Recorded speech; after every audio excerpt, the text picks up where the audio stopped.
पुनर्जन्म के बाद मैंने सबसे पहला काम यह किया कि एक पत्थर को जिंदा ही निगल लिया। इतना ही नहीं, सबके सामने मुझे बेइंतहा प्यार करने वाली लड़की को एक हरा सांप जिंदा निगलने पर मजबूर कर दिया। सब लोग यही समझे कि मैं पागल हो गया हूं, लेकिन किसी को यह अंदाजा नहीं था कि अगले 1 मिनट के अंदर पूरी दुनिया के जीवों में भयंकर म्यूटेशन होने वाला है। म्यूटेशन से ठीक पहले जिसने जो भी खाया होगा, सभी इंसानों को उसी के हिसाब से सुपर पावर मिलेगी।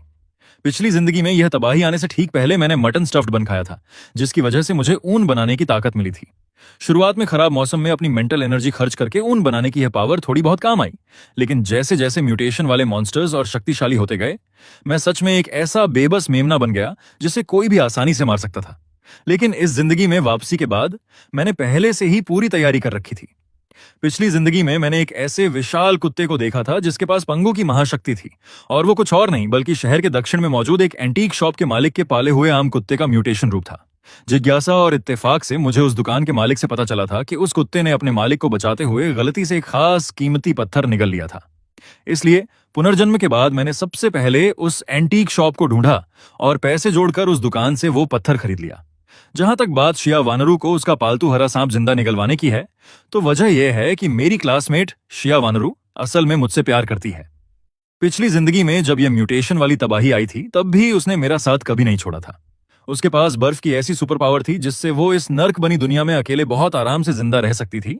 फिर भी वो पागलपन की हद तक मेरे साथ खड़ी रही और मुझ जैसे कमजोर इंसान को बचाती रही। आखिरकार मेरी कमजोरी की वजह से हम दोनों को तड़प तड़प कर अपनी जान गंवानी पड़ी थी। अब दोबारा जन्म लेने के बाद जाहिर है मैं उसे और भी शक्तिशाली ताकत हासिल करने में मदद करूंगा। पिछली जिंदगी में शिया वानरू का यह पालतू सांप म्यूटेशन के असर से एक विशाल ड्रैगन में बदल गया था। अगर वो एंटीक शॉप के कुत्ते से लड़ाई में ना हारता, तो इस बात का पूरा चांस था कि वो एक 5 पंजों वाला दिव्य ड्रैगन बन जाता। और इसे जिंदा निगलने की शर्त इसलिए थी क्योंकि पिछली जिंदगी के अनुभवों से इंसानों ने यही सीखा था कि जिंदा निगलने से ही सबसे बेहतरीन सुपर पावर मिलती है। अगर मेरे उस कीमती पत्थर को इंसान काट सकते तो मैं खुद आधा उसे दे देता। लेकिन अब यह ड्रैगन वाली ताकत भी उसकी पिछली जिंदगी की बर्फ वाली पावर से कई गुना ज्यादा ताकतवर थी। इस वक्त मेरी जिद के आगे शिया वानरू का मन बहुत उलझा हुआ था। एक तरफ वो लड़का था जिससे वो सालों से प्यार करती थी, और दूसरी तरफ उसका प्यारा पालतू सांप। वो मन ही मन बहुत परेशान थी, लेकिन मेरे चेहरे पर जिद देकर उसने अपना फैसला कर लिया। आई एम सॉरी छोटे सांप, उसके लिए मैं कुछ भी कर सकती हूँ। शिया वानरू ने उस छोटे हरे सांप को पकड़ा, उसका सिर दबाया और पूरी क्लास के सामने उसे किसी नूडल्स की तरह सीधे निकल गई। उसे मेरे साथ इस तरह पागलपन करते देख पूरी क्लास के होश उड़ गए। किसी के मुंह से एक शब्द नहीं निकला, बस हैरानी में उनके मुंह खुले रह गए। उन्हें लगा कि वे भी पागल हो जाएंगे। शिया वानरू भागकर वाटर डिस्पेंसर के पास गई, लगातार कई गिलास पानी पिया और दीवार के सहारे खड़ी होकर उल्टी करने लगी। तब जाकर क्लास के बाकी बच्चों को होश आया। अरे बाप रे, शिया वानरू, तुम सच में ऐसा कर रही हो? तुम पागल हो गई हो, उसने कहा। और तुमने सच में खा लिया? लगता है मैं सपना देख रहा हूं। मैं इतनी अजीब चीज कैसे देख सकता हूं? टीचर भी इस झटके से उबर नहीं पाए थे। उन्हें नौजवानों की सोच जरा भी समझ नहीं आ रही थी। शोर शराबे के बीच मैं शिया वानरू के पास पहुंच चुका था।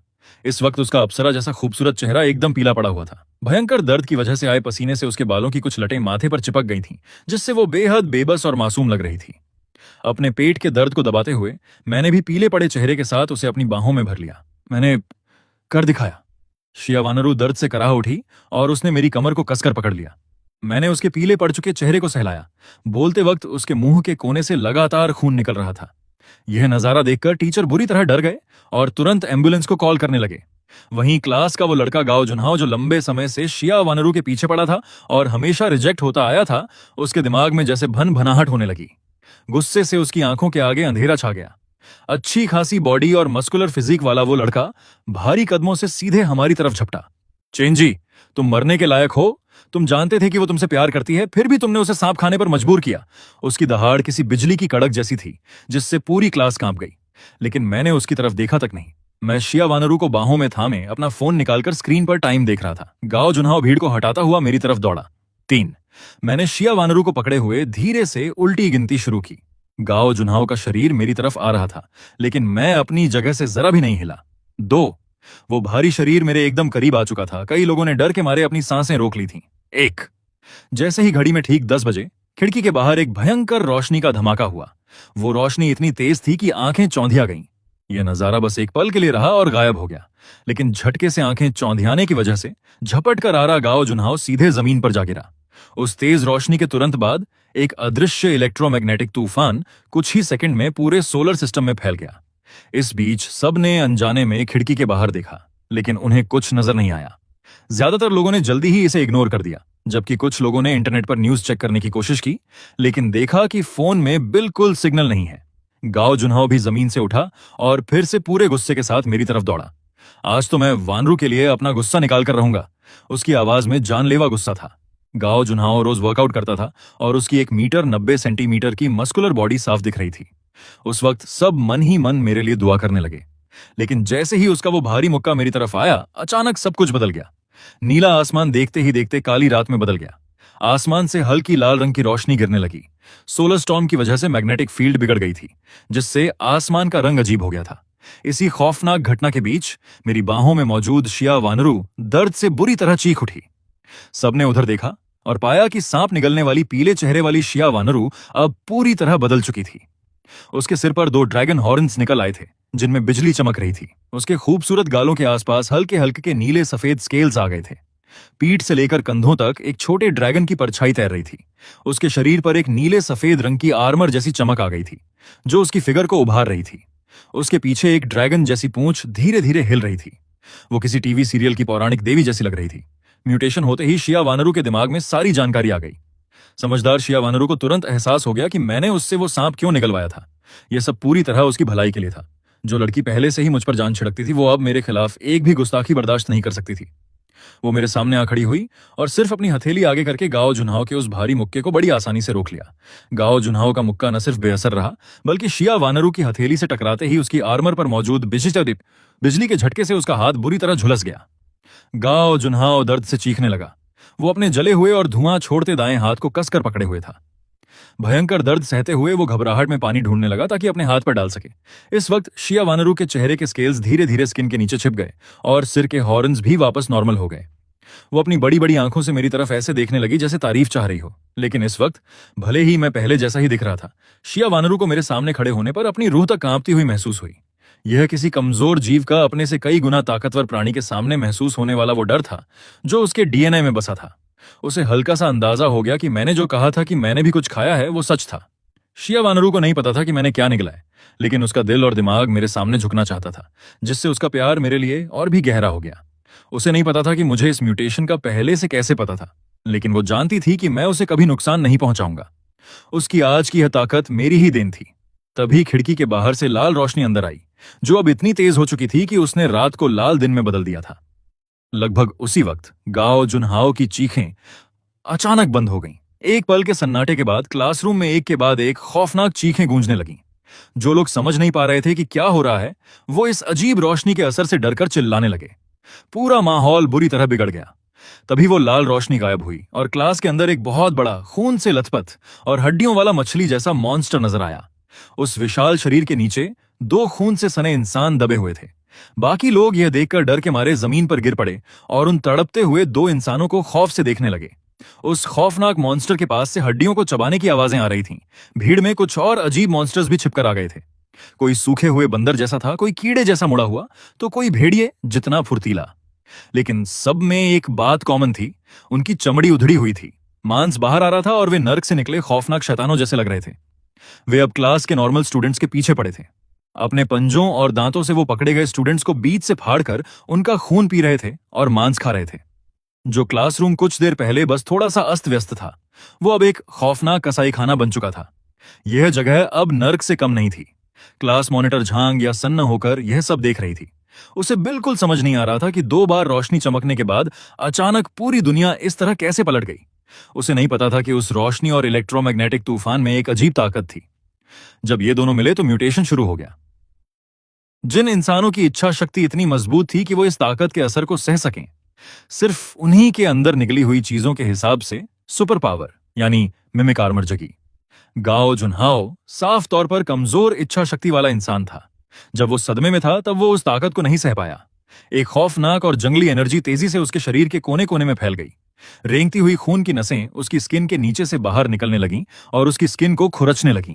उसकी नॉर्मल स्किन उन नसों की वजह से इतनी कस गई कि खून छलकने लगा। महज 2-3 सेकंड में ही गाओ जुन्हाओ का शरीर सिकुड़कर आधा रह गया। वो खून से लथपथ था और उसमें इंसान जैसा कुछ नहीं बचा था। कुछ ही पलों में उसकी हड्डियां इस तरह मुड़ गईं जैसे इंसानों का मुड़ना नामुमकिन हो। एक भयंकर मरोड़ के बाद उसके पैरों की जगह नुकीले और लंबे पक्षी जैसे पंजे निकल आए। कानों को चीर देने वाली एक शिकारी पक्षी की चीख के साथ म्यूटेट हो चुका गाओ जुन्हाओ अपने सामने खड़ी लड़की पर झपटा। उसकी स्पीड इतनी तेज थी कि बस एक परछाई गुजरती हुई दिखी। पलक झपकते ही उसने उस लड़की को अपने पंजों से दो हिस्सों में चीर दिया, जिससे थोड़ी दूर खड़ी मॉनिटर झांग या खौफ के मारे पीछे हट गई। मैंने लाश पर खड़े होकर चीखते उस बर्ड मॉन्स्टर को देखा। मेरी आंखें सिकुड़ गईं। वो एक ब्लड मून बर्ड था, लेकिन यह मॉन्स्टर गाओ जुन्हाओ से कैसे बन गया? पिछली जिंदगी में म्यूटेशन वाले दिन मैंने छुट्टी ली थी, इसलिए मैंने स्कूल का यह खौफनाक नजारा नहीं देखा था। लेकिन 2 जिंदगी जीने के बाद मुझे म्यूटेशन के बाद आने वाले कई मॉन्स्टर्स के बारे में पता था। गाओ जुन्हाओ से बना यह पक्षी जैसा मॉन्स्टर ब्लड मून बर्ड कहलाता था। भले ही यह फर्स्ट लेवल का मॉन्स्टर था, लेकिन इसकी स्पीड बहुत तेज थी और पंजे चाकू की तरह नुकीले थे। म्यूटेशन की शुरुआत में ये सबसे खतरनाक और जानलेवा मॉन्स्टर्स में से एक थे। म्यूटेशन की शुरुआत में अगर इंसान बच भी जाते और उनकी पावर जग भी जाती, तो उन्हें इसे समझने के लिए वक्त चाहिए था। ब्लड मून बर्ड के सामने आने पर उसकी खौफनाक स्पीड की वजह से इंसान पावर इस्तेमाल करने से पहले ही सीने में छेद करवा बैठता था। खासकर अब, जब रोशनी जाने के बाद चारों तरफ सिर्फ हल्की लाल रोशनी वाला अंधेरा था, उल्लू जैसी फितरत वाला यह ब्लड मून बर्ड अंधेरे में और भी ज्यादा खतरनाक हो गया था। अंधेरे में इसके लिए शिकार करना और भी आसान था। पिछली जिंदगी की शुरुआत में जब मेरी ताकत जगी थी, तो मुझे उस पर पूरा कंट्रोल नहीं था और पड़ोसियों ने मुझे कोई राक्षस समझकर बिल्डिंग से बाहर निकाल दिया था। अगर म्यूटेशन के तुरंत बाद शिया वानरू मुझे ढूंढते हुए न आती और मेरे साथ रहने की जिद न करती, तो शायद मैं कब का बाहर मारा गया होता। लेकिन घर पर रहने की वजह से ही मैं इस ब्लड मून बर्ड से बच गया था। इस बात ने मुझे यह भी समझा दिया कि पिछली जिंदगी में हमारी क्लास का कोई भी बच्चा जिंदा बाहर क्यों नहीं निकल पाया था। इन सब ख्यालों के बीच मैंने चौकन्नी नजरों से उस ब्लड मून बर्ड को देखा। मैं मन ही मन अपनी सुपर पावर को जगाने की कोशिश करने लगा। तभी मेरे दिमाग में मेरी पावर की सारी जानकारी उभर आई। मेरी आंखें चमक उठी। ब्लड मून बर्ड, तू ही मेरी पावर का पहला शिकार बनेगा। मैंने जमीन पर जोर से पैर पटका और मेरे शरीर से अचानक सुनहरी रोशनी फूट पड़ी। मेरे सिर पर एक ब्लैक गोल्ड हैट आ गई, जिसने मेरा चेहरा ढक लिया। माथे पर सुनहरी पट्टियां आग की लपटों की तरह लहराने लगीं। पूरे शरीर पर ड्रैगन के स्केल्स जैसी चमकती हुई ब्लैक गोल्ड आर्मर आ गई, जिससे मेरा लंबा चौड़ा शरीर और भी ज्यादा खतरनाक और ताकतवर लगने लगा। मेरी पीठ पर नीले और बैंगनी रंग का धुआं तैर रहा था, जिससे मैं जंग के किसी अजेय देवता जैसा लग रहा था। मेरी मिमिक आर्मर देखते ही शिया वानरू अपनी सांसें रोककर मुझे पूरी श्रद्धा और हैरानी से देखने लगी। वहीं म्यूटेट होकर मॉन्स्टर बन चुके बाकी स्टूडेंट्स जैसे भड़क गए और एक साथ मुझ पर झपटने लगे। सबसे करीब वो विशाल मछली मॉन्स्टर था। उसका 3-4 मीटर ऊंचा भारी भरकम शरीर मेरी आर्मर को देखकर बेचैन हो रहा था। लेकिन जैसे ही मेरी नजर उस पर पड़ी, शायद उसके अंदर बची हुई इंसान की यादें जाग गईं और वो खौफ खाने लगा। अपनी इसी घबराहट को मिटाने के लिए वो बदसूरत मॉन्स्टर गुस्से में दहाड़ता हुआ मेरी तरफ दौड़ा। मेरे पास खड़ी शिया वानरू ने भी तुरंत अपनी पावर जगाकर आगे बढ़ना चाहा, लेकिन मैंने हाथ बढ़ाकर उसे रोक दिया। फिर शिया वानरू ने देखा कि मैं खुद बड़े बड़े कदम बढ़ाते हुए उस मछली मॉन्स्टर की तरफ दौड़ पड़ा हूं। पलक झपकते ही एक छोटा और एक विशाल शरीर आपस में टकराए।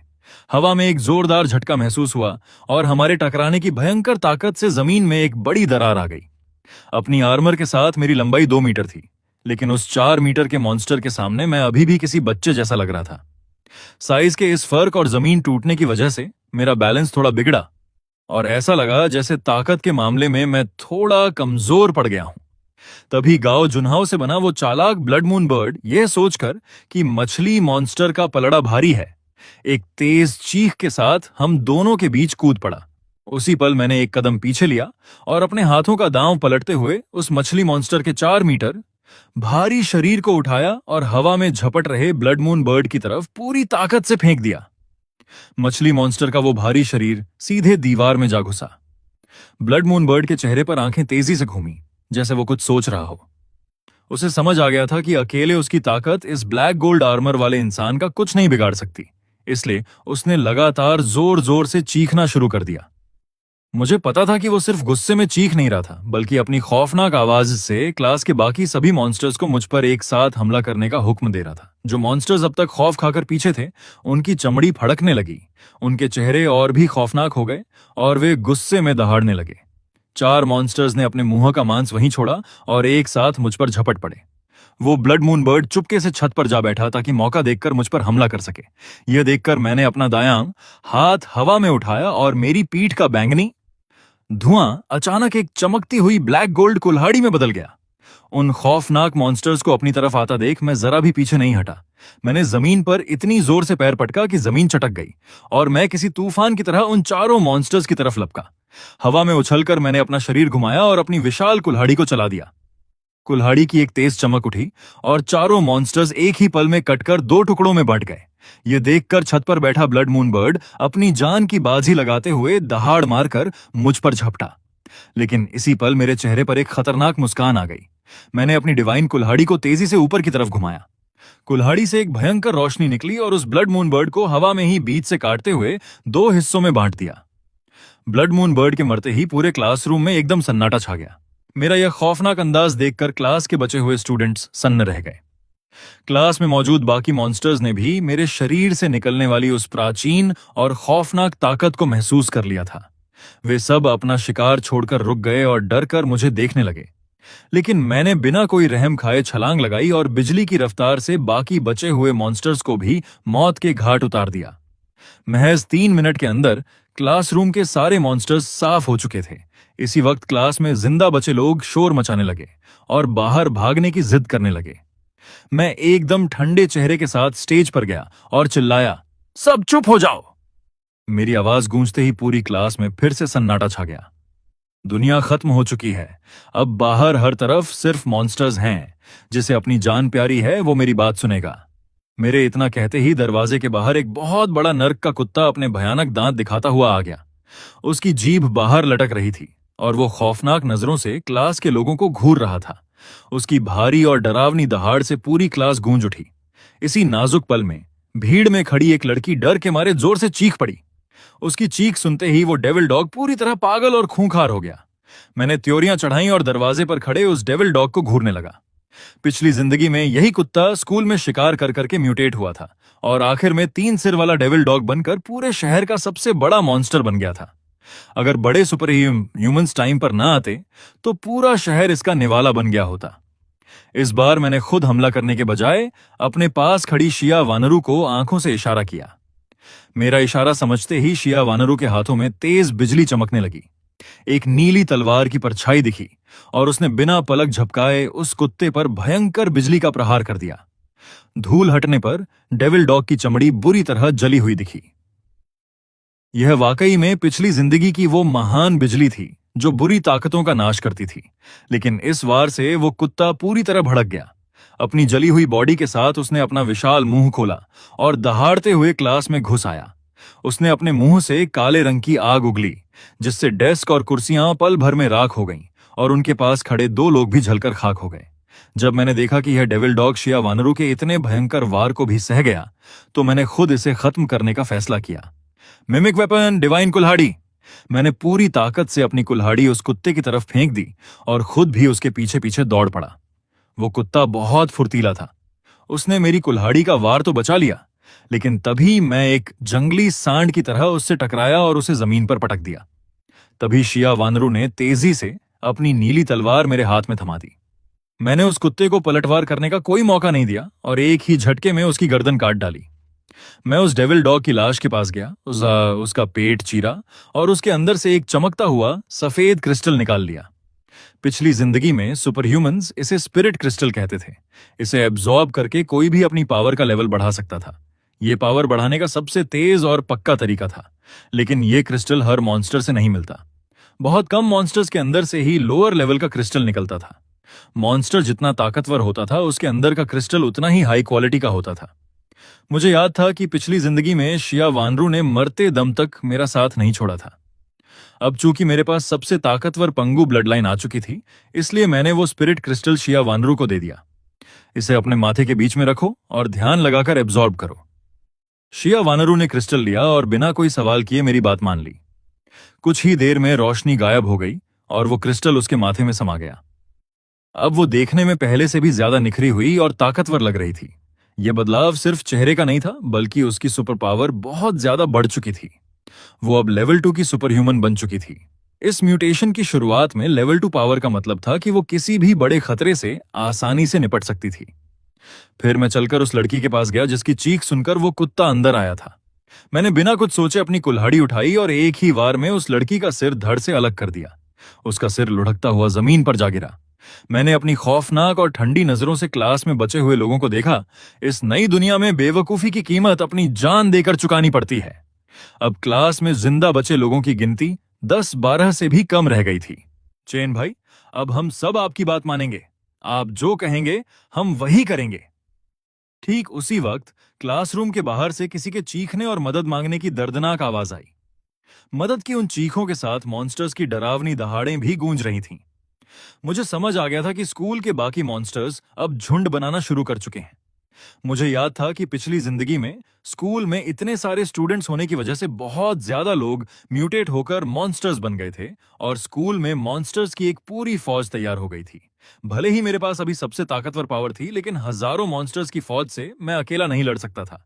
मैंने तुरंत फैसला लिया और क्लास का दरवाजा बंद कर दिया।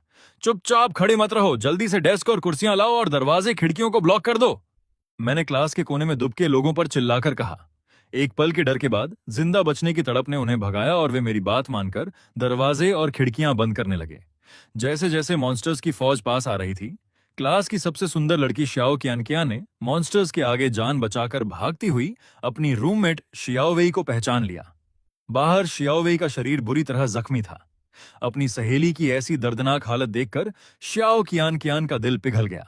वो तुरंत दरवाजे के पास गई और डेस्क हटाकर दरवाजा खोलने लगी। मैं तुरंत उसके पास पहुंचा और उसका हाथ कसकर पकड़ लिया। क्या तू चाहती है कि हम सब भी उसके साथ मारे जाएं? मेरी ठंडी और खौफनाक आवाज गूंजी। मेरे मजबूत हाथों ने उसकी कलाई को जकड़ रखा था। चेन जी, तुम्हारा क्या मतलब है? शियाओवेई मरने वाली है, मैं उसे ऐसे ही नहीं छोड़ सकती। मेरी जिद देखकर श्याओ कियान गुस्से से झल्ला उठी। तुम इतने बेदर्द और पत्थर दिल कैसे हो सकते हो? मेरे चेहरे पर एक ठंडी मुस्कान आ गई। अच्छा, अगर तुम्हें लगता है कि मैं बेदर्द हूं तो जाओ खुद जाकर महान संत बन जाओ। इतना कहते ही मैंने अपनी आर्मर को एक्टिवेट किया, दरवाजा खोला और श्याओ कियान को धक्का देकर बाहर फेंक दिया। फिर मैंने आराम से दरवाजा वापस बंद कर दिया। श्याओ कियान कॉरिडोर में खड़ी थी। दरवाजा बंद होते ही वो बुरी तरह डर गई और दरवाजे को जोर जोर से पीटने लगी। चेन जी, मुझे माफ कर दो, मैं घबरा गई थी, प्लीज मुझे अंदर आने दो। कॉरिडोर में मौजूद मॉन्स्टर्स की खूनी लाल आंखें श्याओ कियान को देखकर चमक उठी। उनके मुंह से लार टपकने लगी और वो सब एक साथ उस पर टूट पड़े। क्लास के अंदर बैठे बाकी लोग डर के मारे पत्थर बन चुके थे। वो कोने में दुबक कर बाहर से आ रही मॉन्स्टर्स के खाने और श्याओ कियान को नोचने की आवाजें सुन रहे थे। किसी की भी जरा सी आवाज निकालने की हिम्मत नहीं हुई। मैं दरवाजे के पीछे एकदम सीधा और सतर्क खड़ा था। अगर एक भी मॉन्स्टर अंदर घुसने की कोशिश करता तो मैं अपनी जान की बाजी लगाकर लड़ने को तैयार था, या कम से कम शिया वानरू को सुरक्षित स्कूल से बाहर निकालने की कोशिश करता। श्याओ कियान को पूरी तरह खाने के बाद अचानक बाहर के कॉरिडोर में एकदम खौफनाक सन्नाटा छा गया। क्या हुआ? अचानक इतनी शांति क्यों हो गई? क्या वो मॉन्स्टर्स वहां से चले गए? स्टूडेंट्स एक दूसरे को देखने लगे। उन्हें लगा कि शायद उनकी जान बच गई है, लेकिन फिर भी वो अपनी जगह से हिलने की हिम्मत नहीं कर पा रहे थे। वे सब बस मुझे ही देखे जा रहे थे। अब तक वो समझ चुके थे कि अगर जिंदा रहना है तो उन्हें सिर्फ मेरे भरोसे ही रहना होगा। मैंने दरवाजे के छोटे से शीशे से बाहर झांक कर देखा। मुझे साफ दिख रहा था कि श्याओ कियान का नाम और निशान मिट चुका था। जमीन पर सिर्फ खून फैला हुआ था। लेकिन हैरानी की बात यह थी कि वो सारे मॉन्स्टर्स वहीं जमीन पर पेट के बल लेटे हुए थे। वो ऐसे कांप रहे थे जैसे किसी बहुत बड़ी चीज से खौफ खा रहे हों। अगर सब कुछ नॉर्मल होता तो श्याओ कियान को खाने के बाद उनका अगला शिकार क्लास के अंदर बैठे हम लोग होने चाहिए थे, न कि जमीन पर डर कर लेटना। मैं भी थोड़ा कंफ्यूज हो गया था, क्योंकि पिछली जिंदगी में जब म्यूटेशन हुआ था तब मैं स्कूल में नहीं था, इसलिए मुझे नहीं पता था कि आगे क्या होने वाला है। मेरे दिल में खतरे की एक अजीब सी घंटी बजने लगी। चेंजी, बाहर क्या हुआ है? शिया वानरू ने धीरे से पूछा। उसने अपनी तलवार को कसकर पकड़ लिया था। अगर कोई भी खतरा होता तो वो सबसे पहले मुझे बचाने के लिए आगे कूदने को तैयार थी। मैंने मुड़कर शिया वानरू को देखा और धीरे से सिर हिलाया। अभी कुछ समझ नहीं आ रहा, अपनी जगह से मत हिलना, देखते हैं क्या होता है। मेरे इतना कहते ही क्लास के बाहर से अजीब सी हलचल शुरू हो गई। अजीब से कदमों की आवाज धीरे धीरे क्लासरूम की तरफ आ रही थी। वो कदम जितनी बार जमीन पर पड़ते, क्लास में बैठे हर इंसान के दिल की धड़कन उतनी ही तेज हो जाती। दोस्तों, बाहर आओ ना खेलने। मैं तुम सबका कब से इंतजार कर रही हूं। मैं तुम्हें स्वादिष्ट खाना भी दूंगी। कॉरिडोर से एक लड़की की आवाज गूंजी। ये आवाज इतनी गहरी और खौफनाक थी कि इसे सुनकर किसी की भी रूह कांप जाए। ये तो झाओ शियाओलू की आवाज है, लेकिन वो तो आज छुट्टी पर थी ना। वो वो आ गई। क्लास की एक लड़की गाओ शियाओली ने बुरी तरह घबराते हुए कहा। झाओ शियाओलू का यहां आना उसके लिए एक बड़ा झटका था। वो यहां कैसे आ गई? कहीं वो भी गाओ जुन्हाओ की तरह मॉन्स्टर तो नहीं बन गई जो हमसे बदला लेने आई हो? अगर बदला लेना है तो गाओ शियाओली से ले, इसमें मेरी कोई गलती नहीं है। जो लड़कियां झाओ शियाओलू के साथ एक ही हॉस्टल रूम में रहती थीं, वो आपस में फुसफुसाने लगीं। उनके चेहरों से ऐसा लग रहा था जैसे उन्होंने झाओ शियाओलू के साथ कुछ बहुत बुरा किया था, और अब उन्हें अपने किए पर डर लग रहा था। क्लास के दरवाजे पर 3 जोरदार धक्के लगे। मैंने अपनी डिवाइन कुल्हाड़ी को कसकर पकड़ लिया। मुझे कोई फर्क नहीं पड़ता था कि झाओ शियाओलू यहां बदला लेने आई है या कुछ और करने। अगर उसने मुझ पर या शिया वानरू पर हमला करने की जुर्रत की तो मैं बिना एक पल सोचे उसका सिर धड़ से अलग कर दूंगा। वो आ गई गाओ शियाओली डर के मारे अपने सिर को हाथों से पकड़कर क्लास के कोने में सिकुड़ गई। दरवाजा खोलो ना मेरी प्यारी सहेलियों। क्या तुम्हें मेरे साथ खेलना पसंद नहीं था? अब तुम दरवाजा क्यों नहीं खोल रही? झाओ शियाओलू की हंसी गूंजी, लेकिन उसकी आवाज बेहद खौफनाक लग रही थी। दरवाजे पर धक्के अभी भी लग रहे थे। अगले ही पल क्लास का दरवाजा भयंकर आवाज के साथ टूट गया और एक इंसान जैसा खौफनाक मॉन्स्टर दरवाजे पर आ खड़ा हुआ। हे आखिर मैंने तुम्हें देख ही लिया। झाओ शियाओलू जोर जोर से हंसने लगी और फिर अपने 8 पैरों के सहारे तेजी से क्लास के अंदर घुस आई। म्यूटेशन के बाद उसका शरीर पहले से कई गुना बड़ा हो चुका था। उसके अंदर आते ही क्लास की आधी से ज्यादा जगह घिर गई। शियाओलू, प्लीज मुझे माफ कर दो। गाओ शियाओली को समझ आ गया था कि अब वो बच नहीं सकती, इसलिए वो सीधे झाओ शियाओलू के सामने घुटनों के बल बैठ गई। माफ कर दूं? क्या तुमने कभी सोचा था कि आज का दिन भी आएगा? अब मुझसे माफी मांगना, सच में बहुत मजाकिया है। झाओ शियाओलू का चेहरा पागलपन से भर गया। उसका शरीर लगातार कांप रहा था। उसे अपने वो पुराने दर्द याद आ रहे थे जिन्होंने उसके दिमाग को अंदर तक तोड़ दिया था। और अब जब उसके पास बदला लेने की ताकत थी तो उसे एक अजीब सी खुशी मिल रही थी। हाँ, यह सब इसी का किया धरा है। गाओ शियाओली की एक रूममेट ने अचानक बीच में आकर उस पर इल्जाम थोपा और धीरे धीरे दरवाजे की तरफ खिसकने लगी। तुम भाग नहीं सकती। झाओ शियाओलू की आंखें ठंडी पड़ गईं। एक जोरदार आवाज के साथ क्लास का दरवाजा अपने आप कसकर बंद हो गया। यह देखकर मैं थोड़ा हैरान हुआ। इस झाओ शियाओलू ने शायद कोई मकड़ी खाई थी जिसकी वजह से उसमें यह म्यूटेशन हुआ था, लेकिन वो अभी से अपनी मेंटल पावर का इस्तेमाल करके चीजों को कंट्रोल कर पा रही थी, जिसका मतलब था कि वो लेवल 1 के सबसे ऊपरी मुकाम तक पहुंच चुकी थी। झाओ शियाओलू का ध्यान मेरी तरफ नहीं था। वो पलक झपकते ही उस भागने वाली लड़की के सामने पहुंच गई। उसने अपने नुकीले पंजों से एक झटके में उस लड़की के शरीर को 2 हिस्सों में चीर दिया और उसके एक हिस्से को उठाकर मजे से चबाने लगी। खून से सना यह खौफनाक नजारा देखकर कई स्टूडेंट्स को वहीं उल्टी हो गई। पता नहीं गाओ शियाओली में कहां से हिम्मत आ गई। उसने जमीन पर पड़ी एक टेबल की टांग उठाई और झाओ शियाओलू के मकड़ी वाले पैर पर दे मारी, लेकिन ऐसा लगा जैसे उसने किसी लोहे की दीवार पर वार किया हो। उस मॉन्स्टर को जरा भी चोट नहीं आई। काम उल्टे झटके से वो लकड़ी टूटकर जमीन पर गिर पड़ी। झाओ शियाओलू ने इस हमले को महसूस किया। वो हंसी और उसने अपनी मेंटल पावर से गाओ शियाओली को हवा में उठा लिया। तुम बहुत जल्दी में हो। फिर उसने गाओ शियाओली को धीरे धीरे अपने खौफनाक मुंह के करीब खींचा। उसकी भयंकर मेंटल पावर ने गाओ शियाओली को ऐसे जकड़ रखा था कि उसका तड़पना किसी काम नहीं आ रहा था। एक ही बाइट में गाओ शियाओली के शरीर से खून का फव्वारा फूट पड़ा। उसकी दर्दनाक चीखें पूरी क्लास में गूंज उठीं। करीब 10-15 सेकंड के अंदर झाओ शियाओलू ने उसका आधा शरीर खाकर खत्म कर दिया। अपना बदला पूरा करने के बाद भी ऐसा लग रहा था कि उसका मन नहीं भरा है। उसने अब अपनी खूंखार नजरें मुझ पर और शिया वानरू पर टिका दी। तुम दोनों बहुत स्वादिष्ट लग रहे हो। झाओ शियाओलू के मुंह पर ताजा खून लगा हुआ था। उसकी खूनी आंखें हमें घूर रही थीं। हम दोनों की पावर जग चुकी थी, इसलिए उसकी नजरों में हम किसी शानदार दावत से कम नहीं थे। मैंने अपनी डिवाइन कुल्हाड़ी को कसकर पकड़ लिया और लड़ने के लिए तैयार हो गया। अगर वो हम पर हमला नहीं करती तो मेरा उससे कोई पंगा लेने का इरादा नहीं था। मॉन्स्टर बनने से पहले झाओ शियाओलू भी एक बेचारी पीड़ित लड़की ही थी, लेकिन अब जब उसने मुझे अपना शिकार समझ लिया था तो मेरे पास उसका सिर काटने के अलावा कोई और रास्ता नहीं था। झाओ शियाओलू पागलों की तरह हंसी, जैसे उसे मेरी बात सुनाई ही न दी हो। उसने अपनी उंगलियों से लंबे और नुकीले पंजे निकाले और हवा में मेरी तरफ हमला कर दिया। मैंने एक गहरी सांस ली और अपनी कुल्हाड़ी को जोर से घुमाया। मेरी भयंकर ताकत से पूरी क्लास का स्पेस कांप उठा और हवा में चटकने की आवाजें आने लगीं। मेरी कुल्हाड़ी सीधे उसके पंजों से जा टकराई। इस टक्कर से चिंगारियां छूटने लगीं। मेरे हमले की भयंकर ताकत महसूस करके झाओ शियाओलू तुरंत 2 कदम पीछे हट गई। अपने प्यारे पंजों पर चोट लगने से वो पूरी तरह पागल हो गई। मुझे चोट पहुंचाने वाले सब मारे जाएंगे। झाओ शियाओलू ने सिर उठाकर जोर से दहाड़ मारी, जैसे वो मुझे भी उन लोगों में गिन रही हो जिन्होंने उस पर जुल्म किया था। गुस्से में आकर उसने अपना खौफनाक मुंह खोला। उसके मुंह के अंदर से एक लहर सी उठी और अगले ही पल सफेद जालों की एक मोटी धार सीधे मेरी तरफ आने लगी। उन जालों पर हल्के हरे रंग का जहरीला लिक्विड लगा हुआ था। यह उसका खास स्पाइडर सिल्क अटैक था। वो जाले एक बड़े नेट की तरह फैलकर मुझे घेरने लगे। मेरी आंखों में सुनहरी चमक आ गई और मेरे शरीर की ऊर्जा तेजी से दौड़ने लगी। इतने छोटे से क्लासरूम में इस बड़े हमले से बचना नामुमकिन था, इसलिए मैंने अपनी नई पावर को टेस्ट करने का फैसला किया। मेरे शरीर से सुनहरी रोशनी निकलने लगी और कुछ ही सेकंड में मेरी कुल्हाड़ी पर छा गई। मैंने अपनी कुल्हाड़ी को आसमान की तरफ उठाया। पूरी बिल्डिंग में भूकंप जैसे झटके महसूस होने लगे। क्लास की सारी टेबलें कांपने लगीं और खिड़कियों के शीशे चटक गए। जैसे ही वो जाले मुझे लपेटने वाले थे, मैंने अपनी कुल्हाड़ी पूरी ताकत से नीचे मार दी। डिवाइन कुल्हाड़ी की भयंकर ताकत सीधे उस जाले पर जा गिरी। वो जाले भले ही किसी इंसान की जांघ जितने मोटे थे, लेकिन मेरी कुल्हाड़ी के सामने वो खीरे की तरह कट गए। पलक झपकते ही वो नेट टुकड़े टुकड़े हो गया। जाले को फाड़ने के बाद मेरी कुल्हाड़ी सीधा झाओ शियाओलू पर गिरी। उसका शरीर कंधे के पास से दो हिस्सों में कट गया। उसके शरीर से फव्वारे की तरह खून बह निकला। वो बुरी तरह चीखने लगी। उसे बहुत गहरी चोट लगी थी और अब उसके मन में पीछे हटने का ख्याल आ रहा था।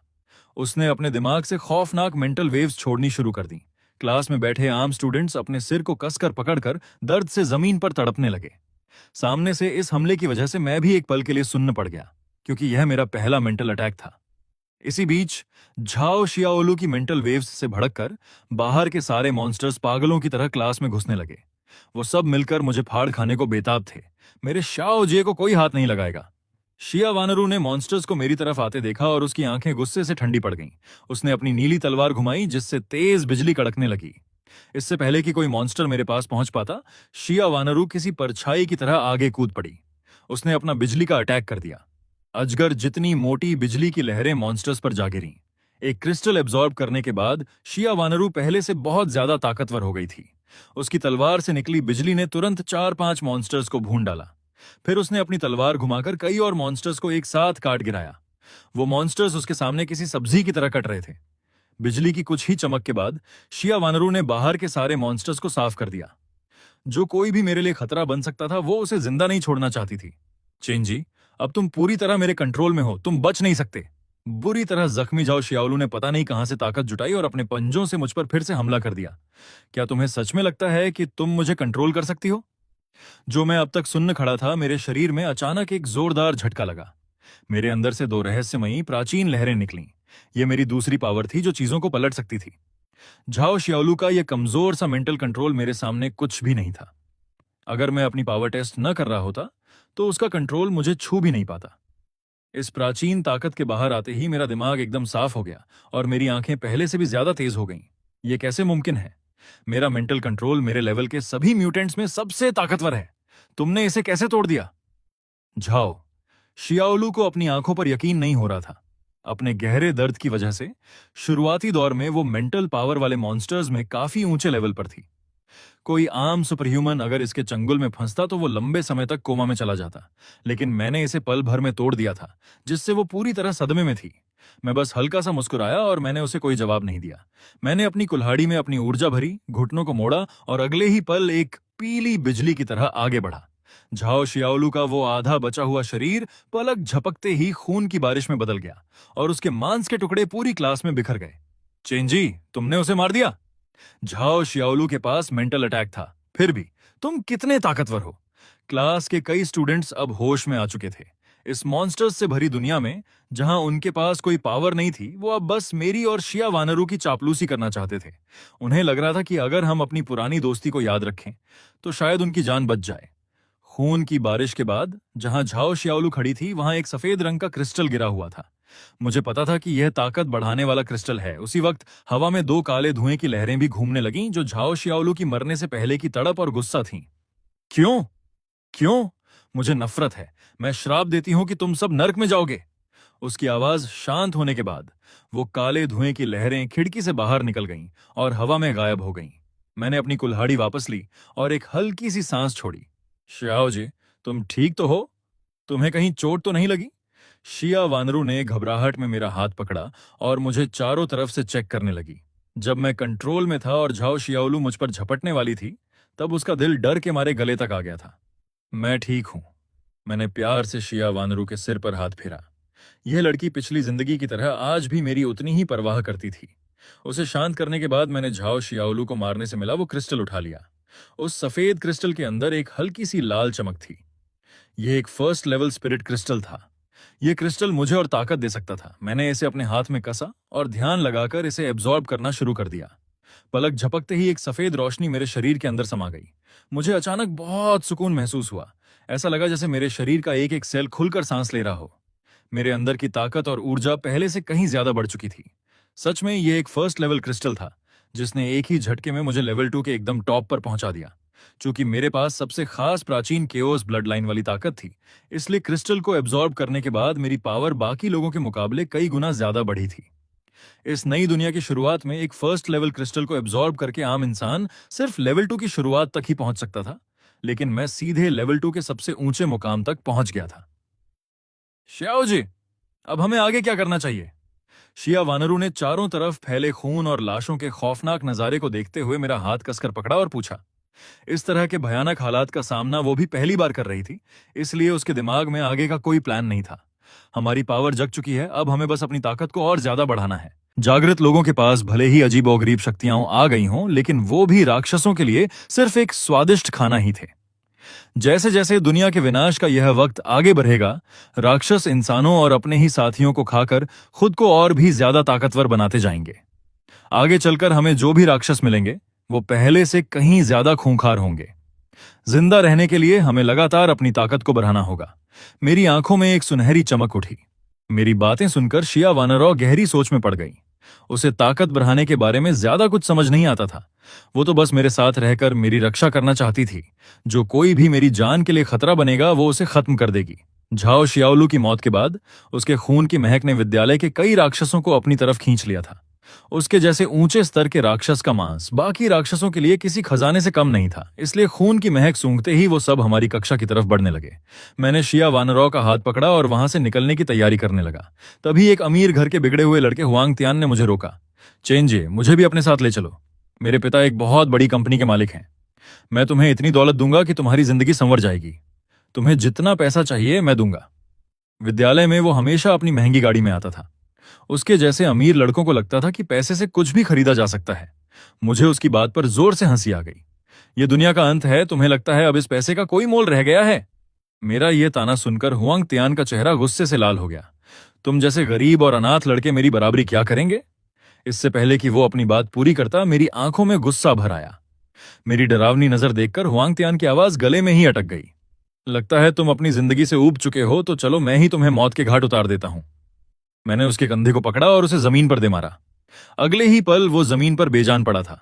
उसकी सांसें हमेशा के लिए रुक चुकी थीं।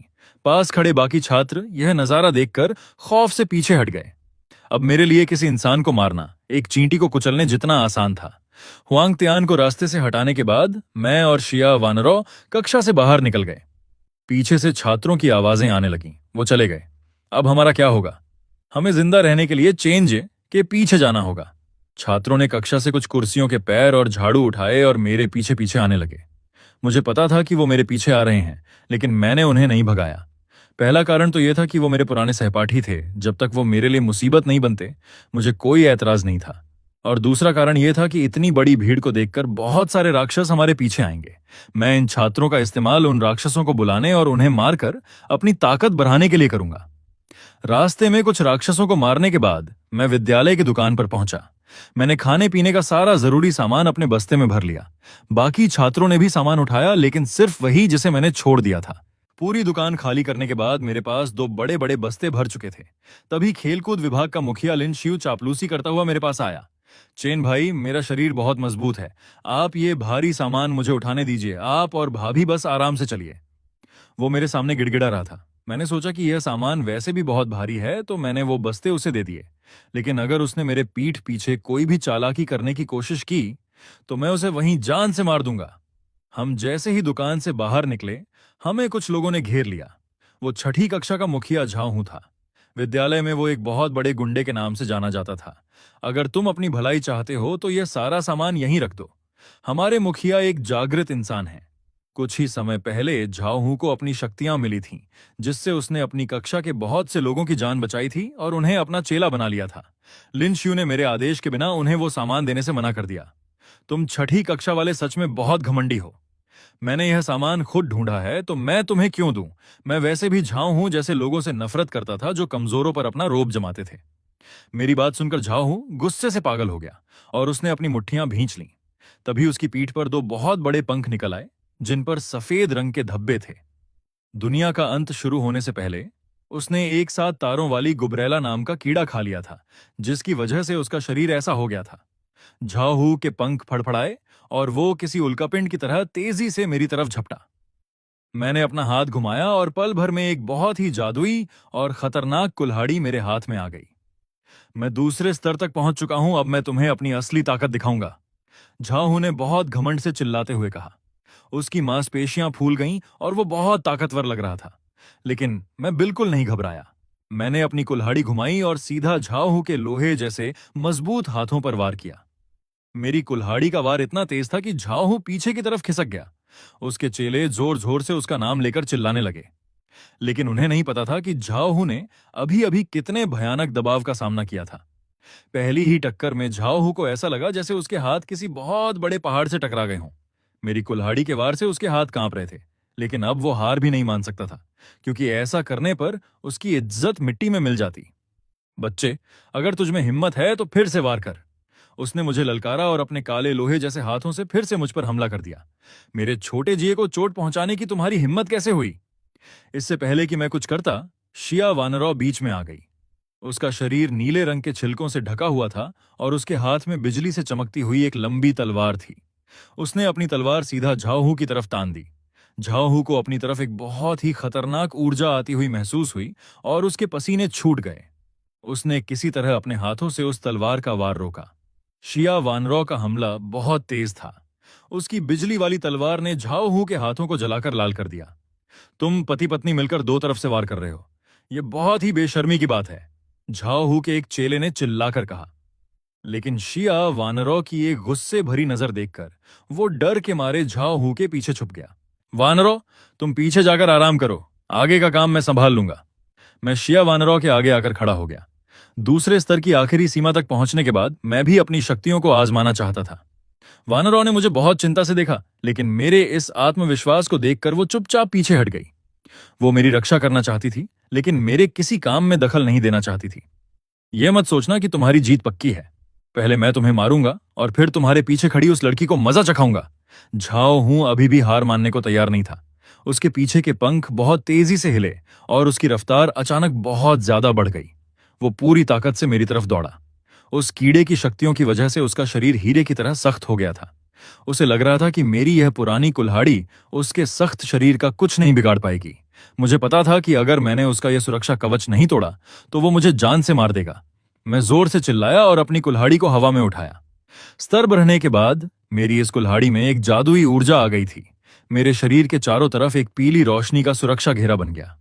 मैंने अपनी कुल्हाड़ी से सीधा झाऊ की छाती पर एक भयंकर वार किया।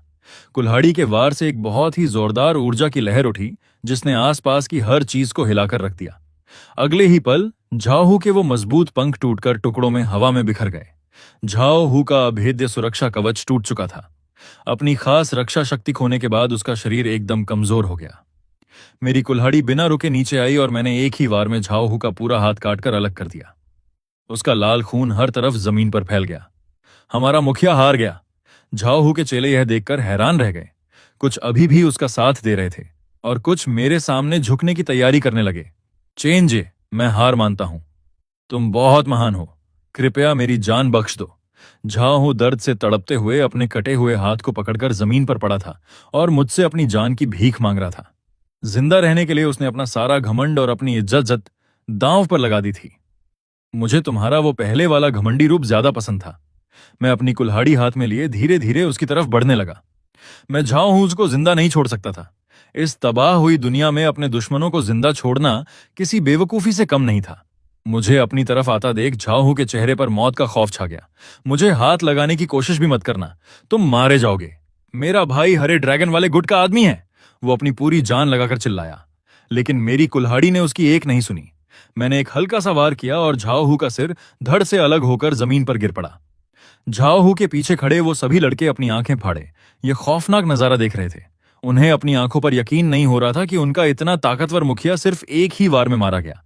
लेकिन वो सब भी बस आम छात्र ही थे। उनमें झाओहू के लिए कोई वफादारी नहीं थी। इस राक्षसों वाली दुनिया में उन्हें तो बस किसी ऐसे इंसान का साथ चाहिए था जो उन्हें जिंदा रख सके। वो 5-6 लोग तुरंत मेरे सामने घुटनों के बल बैठ गए। चेन भाई, हमें झाओहू ने अपने जाल में फंसा रखा था। अब जब वो मर चुका है तो आप हमें अपने साथ रख लीजिए, हम आपके बहुत काम आएंगे। अपनी जान बचाने के लिए उन छात्रों ने अपनी पूरी अक्ल लगा दी थी। मैंने उनसे कुछ नहीं कहा, बस हाँ में अपना सिर हिला दिया। मुझे कोई परवाह नहीं थी कि वो मेरे साथ आते हैं या नहीं, लेकिन अगर वो आना चाहते हैं तो अच्छा ही है। वो मेरे लिए और भी ज्यादा राक्षसों को अपनी तरफ खींचने के काम आएंगे। और जब मैं थोड़ा और ताकतवर हो जाऊंगा तो मैं इन्हीं लोगों से अपनी एक पूरी सेना बना लूंगा। धन्यवाद चेन भाई। वो सब बहुत खुश हुए और मेरी कक्षा वाले छात्रों की भीड़ में शामिल हो गए। इस तरह मुझे 5-6 और नए चेले मिल गए। मैंने झाओहू की लाश की तरफ देखा। मुझे पता था कि उस जैसे कमजोर स्तर के इंसान के शरीर से मुझे कोई बहुत अच्छी जादुई मणि नहीं मिलेगी, लेकिन जो भी मिले वो मेरे काम ही आएगी। मैंने उसके शरीर से निकली उस मणि को उठाया और अपनी शक्तियों के अंदर सोख लिया। दुर्भाग्य से उस मणि की ऊर्जा बहुत ही कम थी। उससे मेरा दूसरे स्तर का मुकाम सिर्फ थोड़ा सा ही हिला। मैंने उन नए आए छात्रों की तरफ इशारा किया। तुम नए लोगों के पास इस दुकान से खाने का सामान भरने के लिए सिर्फ 3 मिनट हैं। इसके बाद हमारी अगली मंजिल शहर का अस्पताल होगा। मैंने अपनी कुल्हाड़ी जमीन पर टिकाते हुए बहुत ही ठंडी आवाज में कहा। अगर मुझे सही से याद है तो शहर के उस अस्पताल में शुरुआती दौर का एक बहुत ही भयंकर और ताकतवर राक्षस छिपा हुआ है। अगर मुझे अपनी ताकत को जल्दी से बढ़ाना है तो मुझे ऐसे ही खतरनाक राक्षसों से लड़ना होगा। और जहां तक इन छात्रों की बात है, ये लोग रास्ते में छोटे मोटे राक्षसों का ध्यान भटकाने के काम आएंगे। उस अस्पताल वाले भयंकर राक्षस को हराने के लिए भले ही मेरे पास कितनी भी अच्छी शक्तियां हों, मुझे कम से कम तीसरे स्तर की ताकत चाहिए होगी। मेरी बात सुनकर वो नए छात्र जल्दी से दुकान के अंदर सामान भरने के लिए दौड़ पड़े। दुकान के अंदर सब भूखे भेड़ियों की तरह टूट पड़े। 3 मिनट बाद मैं उस छोटी सी भीड़ को लेकर शहर के अस्पताल की तरफ निकल पड़ा। आसमान में खून के रंग जैसा एक लाल चांद लटक रहा था, लेकिन बाहर का नजारा देखने के लिए उतनी रोशनी काफी थी। सड़क पर बहुत अफरा तफरी मची थी। टूटी फूटी गाड़ियों ने पूरा रास्ता रोक रखा था। बीच बीच में कुछ राक्षस इंसानों के पीछे भागते हुए दिख जाते थे, लेकिन वो सब मामूली राक्षस थे, इसलिए मैंने कुछ नहीं किया। इस तबाह हुई दुनिया में दूसरों के मामलों में दखल देना कोई अच्छी आदत नहीं थी। सड़क के किनारे बनी ऊंची इमारतों की बड़ी स्क्रीन पर खबरें चल रही थीं। अजीबोगरीब राक्षसों के आने से देश के बड़े अधिकारी भी हिल गए थे। उन्होंने तुरंत इन राक्षसों पर खोज करना और लोगों को सावधान करना शुरू कर दिया था। लेकिन मुझे पता था कि जब तक वो इन अजीब राक्षसों को रोकने का तरीका ढूंढेंगे, तब तक ज्यादातर इंसान मारे जा चुके होंगे। पर मुझे इन सब बातों की कोई परवाह नहीं थी। दुनिया के इस अंत के आखिरी दौर में जिंदा रहना बहुत ही मुश्किल हो जाएगा। सिर्फ वही इंसान जिंदा बचेंगे जो अपनी ताकत को सबसे ऊंचे मुकाम तक ले जाएंगे, और शायद वो इन राक्षसों की शक्तियों का इस्तेमाल करके हमेशा के लिए अमर भी हो सकें। मैं अपनी उस छोटी सी टुकड़ी को लेकर सड़क पर अस्पताल की तरफ बढ़ता रहा। मुझे बचाओ, कोई मुझे बचाओ। हम कुछ दूर ही चले थे कि मुझे किसी के चिल्लाने की आवाज आई। मैंने मुड़कर देखा। एक चश्मे वाला नौजवान एक गाड़ी के नीचे दबा हुआ था, जिसमें से धुआं निकल रहा था। उसके चेहरे पर मौत का भयानक डर साफ दिख रहा था। वो पूरी ताकत से मदद मांग रहा था। मेरे पीछे खड़े सभी लोग एक दूसरे का मुंह देखने लगे। किसी की भी आगे जाने की हिम्मत नहीं हुई। अगर दुनिया का अंत नहीं हुआ होता तो वो पक्का उसकी मदद करते, लेकिन अब इस दुनिया में किसी की मदद करने का मतलब था अपनी जान गंवाना। वो जानते थे कि मेरी बात मानकर ही वो जिंदा रह सकते हैं। मैं बस बहुत ही ठंडी नजरों से उस नौजवान का नाटक देख रहा था। क्या तुम लोग छात्र नहीं हो? तुम इतने पत्थरदिल कैसे हो सकते हो? मुझे कोई असर ना होता देख दर्द से तड़पते हुए उस नौजवान के चेहरे का भाव बदल गया। उसने हम पर चिल्लाना शुरू कर दिया और अगले ही पल उसका शरीर बदलने लगा। उसकी साधारण आंखें एकदम खूंखार और लाल हो गईं। उसके हाथों पर हरे रंग के छिलके और तेज नाखून निकल आए। कुछ ही पलों में उसका सिर एक बहुत ही डरावनी छिपकली में बदल गया। यह एक छिपकली वाला राक्षस था। उसकी ताकत देखकर ही मैं समझ गया कि वो उस पहले वाले राक्षस से कहीं ज्यादा ताकतवर था। इतने सारे छात्र, आज तो मैं पेट भर के खाऊंगा।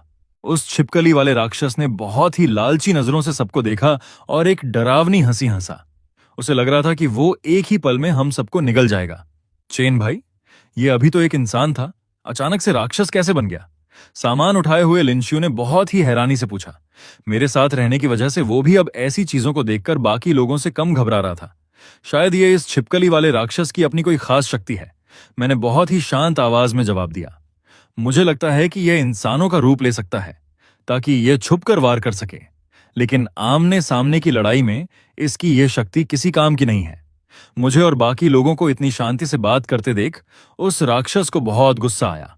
उसे लगा कि हम लोग उस जैसे दूसरे स्तर के ताकतवर राक्षस का मजाक उड़ा रहे हैं। चुपचाप मेरा खाना बन जाओ, वो राक्षस गुस्से से फुफकारा। उसने अपने दाएं हाथ से पास खड़ी एक गाड़ी को हवा में उछाल दिया और फिर अपने तेज नाखूनों से जमीन को चीरता हुआ बहुत ही भयानक रफ्तार से हमारी तरफ झपटा। उसने सबसे पहले शिया वानरों को निशाना बनाया, क्योंकि उसके जैसी खूबसूरत लड़की का मांस उसे सबसे ज्यादा स्वादिष्ट लग रहा था। राक्षस, दूर रहो मुझसे! शिया वानरों को अपनी तरफ आता देख जरा भी डर नहीं लगा। उसने जोर से चिल्लाते हुए अपनी शक्तियों को जगाया। उसके पूरे शरीर पर नीले रंग के छिलकों की एक परत आ गई। बहुत ही तेज और तीखी लड़की हो, लेकिन थोड़ी देर बाद मैं तुम्हें बहुत आराम से खाऊंगा। उस राक्षस ने अपनी हरी पूंछ से शिया वानरों की तरफ जोरदार वार किया, लेकिन इससे पहले कि उसकी पूंछ शिया वानरों तक पहुंचती, बिजली की एक चमक उठी और वानरों वहां से गायब हो गई। राक्षस की वो भारी पूंछ पास खड़ी एक गाड़ी पर लगी और वो गाड़ी टुकड़ों में बंट गई। शिया वानरों ने विद्यालय में बहुत सी लड़ाइयां लड़ी थीं, इसलिए अब उसकी रफ्तार बहुत तेज हो गई थी। तुम्हारा खेल खत्म हुआ। शिया वानरों ने अपनी लंबी तलवार हवा में उठाई। शियाओ युए, इसे जकड़ लो! उसकी आवाज के साथ ही बिजली से बना एक नीला ड्रैगन हवा में प्रकट हुआ और उसने उस छिपकली वाले राक्षस को कसकर जकड़ लिया। घटिया औरत, मुझे छोड़ो!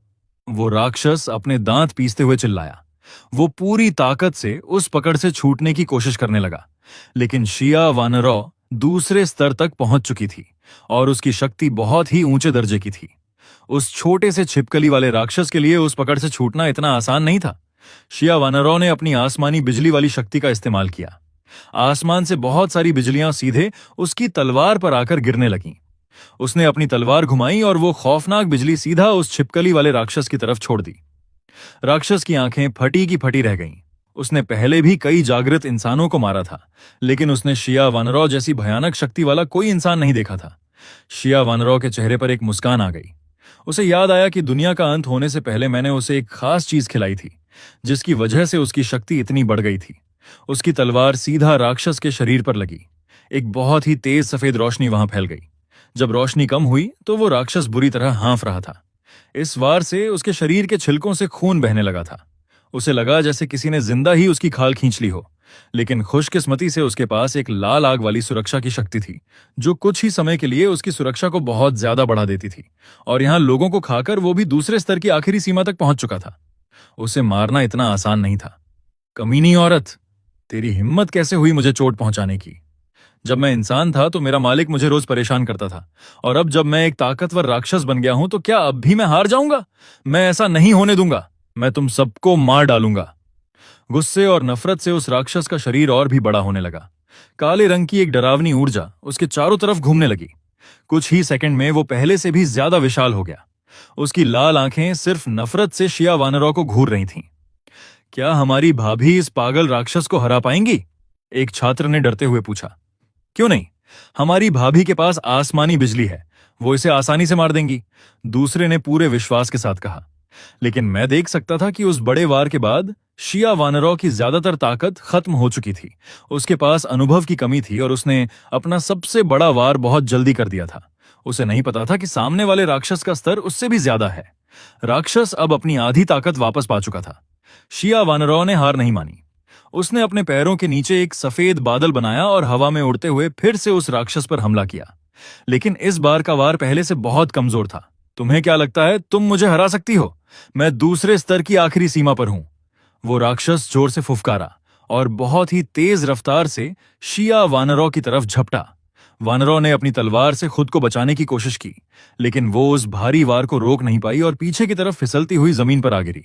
उसे कमजोर पड़ता देख वो राक्षस बहुत खुश हुआ और उसे मारने के लिए उसकी तरफ दौड़ा। अभी तुम्हारी इतनी औकात नहीं हुई कि तुम मेरे सामने इतने घमंड से बात करो, मेरी भारी आवाज गूंजी। मैंने अपनी कुल्हाड़ी हवा में फेंकी, जो सीधा उस राक्षस के रास्ते में जाकर गिरी। मैं शिया वानरों को अकेले लड़ने का मौका देना चाहता था, लेकिन अब जब वो हार रही थी तो मुझे बीच में आना ही पड़ा। बदबूदार लड़के, तेरी हिम्मत कैसे हुई मेरा रास्ता रोकने की? मैं तुझे अपने नाखूनों से चीर दूंगा, उस राक्षस ने मुझ पर चिल्लाते हुए कहा। उसे मेरे अंदर से कोई खास शक्ति महसूस नहीं हो रही थी, इसलिए उसे लगा कि मैं कोई मामूली इंसान हूं। मैंने उसकी बात का कोई जवाब नहीं दिया। अचानक मेरे शरीर से एक बहुत ही गहरी पीली रोशनी निकलने लगी। मेरी ताकत पल पल बढ़ती जा रही थी। मेरी असली ताकत को महसूस करते ही उस छिपकली वाले राक्षस का दिल कांप उठा। मैं अपनी कुल्हाड़ी लेकर बहुत ही तेजी से उसके पास पहुंचा। बिना कुछ कहे मैंने अपनी कुल्हाड़ी से उसके सिर पर एक बहुत ही भयंकर वार किया। मेरी शक्ति का दबाव इतना ज्यादा था कि वो राक्षस अपनी जगह से हिल भी नहीं पाया। वो गुस्से से चिल्लाया और उसने खुद को बचाने के लिए अपनी वो खास सुरक्षा वाली शक्ति फिर से इस्तेमाल की। लेकिन मेरी शक्ति सबसे ऊंचे दर्जे की थी और मैं भी दूसरे स्तर की आखिरी सीमा पर था। मेरी कुल्हाड़ी का वार शिया वानरों की बिजली से कहीं ज्यादा खतरनाक था।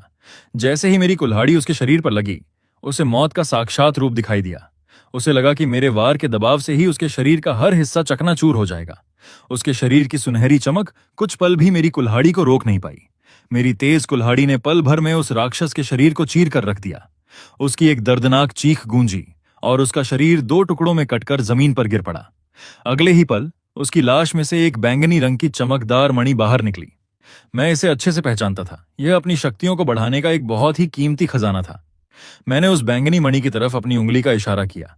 मेरे शरीर से पीली रोशनी वाला मेरा जादुई ड्रैगन बाहर निकला। उस बैंगनी मणि को देखकर वो खुशी से उसकी तरफ दौड़ा और एक ही पल में उसे निगल गया।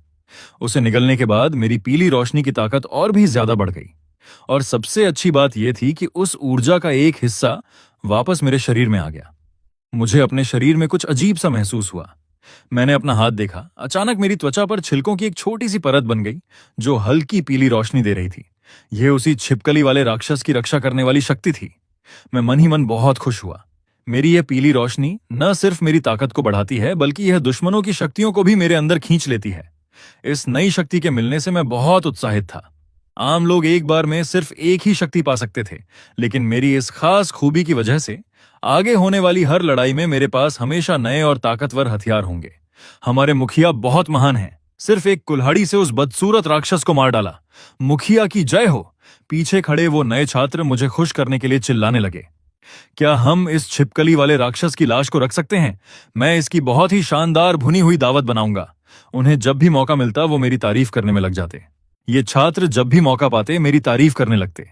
वे अब समझ चुके थे कि बाहर हर तरफ इंसान खाने वाले राक्षस घूम रहे हैं। अगर थोड़ी सी भी गलती हुई तो दूसरे जागृत लोग उन्हें मार देंगे। उनके जिंदा रहने की इकलौती उम्मीद मैं ही था। मैंने उस छिपकली वाले राक्षस की लाश की तरफ देखकर कहा, अगर तुम लोग इसे खाना चाहते हो तो खा लो। दुनिया के इस अंत में इन राक्षसों का मांस खाने से शरीर को ताकत मिलती है और इंसान आम लोगों से ज्यादा मजबूत बन जाता है। लेकिन मुझे इन राक्षसों से घिन आती है, इसलिए मैं इन्हें नहीं खाता। लिन शियू ने मेरी बात सुनकर तुरंत एक चाकू निकाला और खुशी खुशी उस राक्षस के शरीर को काटने लगा। वह बिना डरे उस भयानक राक्षस का मांस अलग करने लगा। कुछ ही देर में शाम ढल गई और अंधेरा होने लगा। मैंने पास ही एक होटल देखा और अंदर मौजूद कुछ आम राक्षसों को मारकर उसे साफ कर दिया। मैं दूसरी मंजिल के एक कमरे में रुक गया। बाकी छात्र अपनी जान बचाने के लिए मेरे कमरे के बाहर गलियारे में ही सो गए। तभी मुझे बाहर से बंदूकों की आवाज सुनाई दी। मैंने खिड़की से झांक कर देखा। हथियारों से लैस एक टुकड़ी राक्षसों पर गोलियां बरसाते हुए उसी होटल की तरफ आ रही थी। राक्षस बहुत ज्यादा हैं, जल्दी पीछे हटो और कोई छुपने की जगह ढूंढो, वरना हम सब मारे जाएंगे, उनके सरदार ने चिल्लाकर कहा। उन्होंने राक्षसों के बीच 2 बम फेंके। बम के भयंकर धमाके से राक्षस कुछ पल के लिए रुक गए। इसी बीच वो 8 लोगों की टुकड़ी होटल के अंदर घुस आई। उन्होंने खिड़कियों पर अपनी मशीन गनें लगा दी और राक्षसों पर गोलियां चलाने लगे।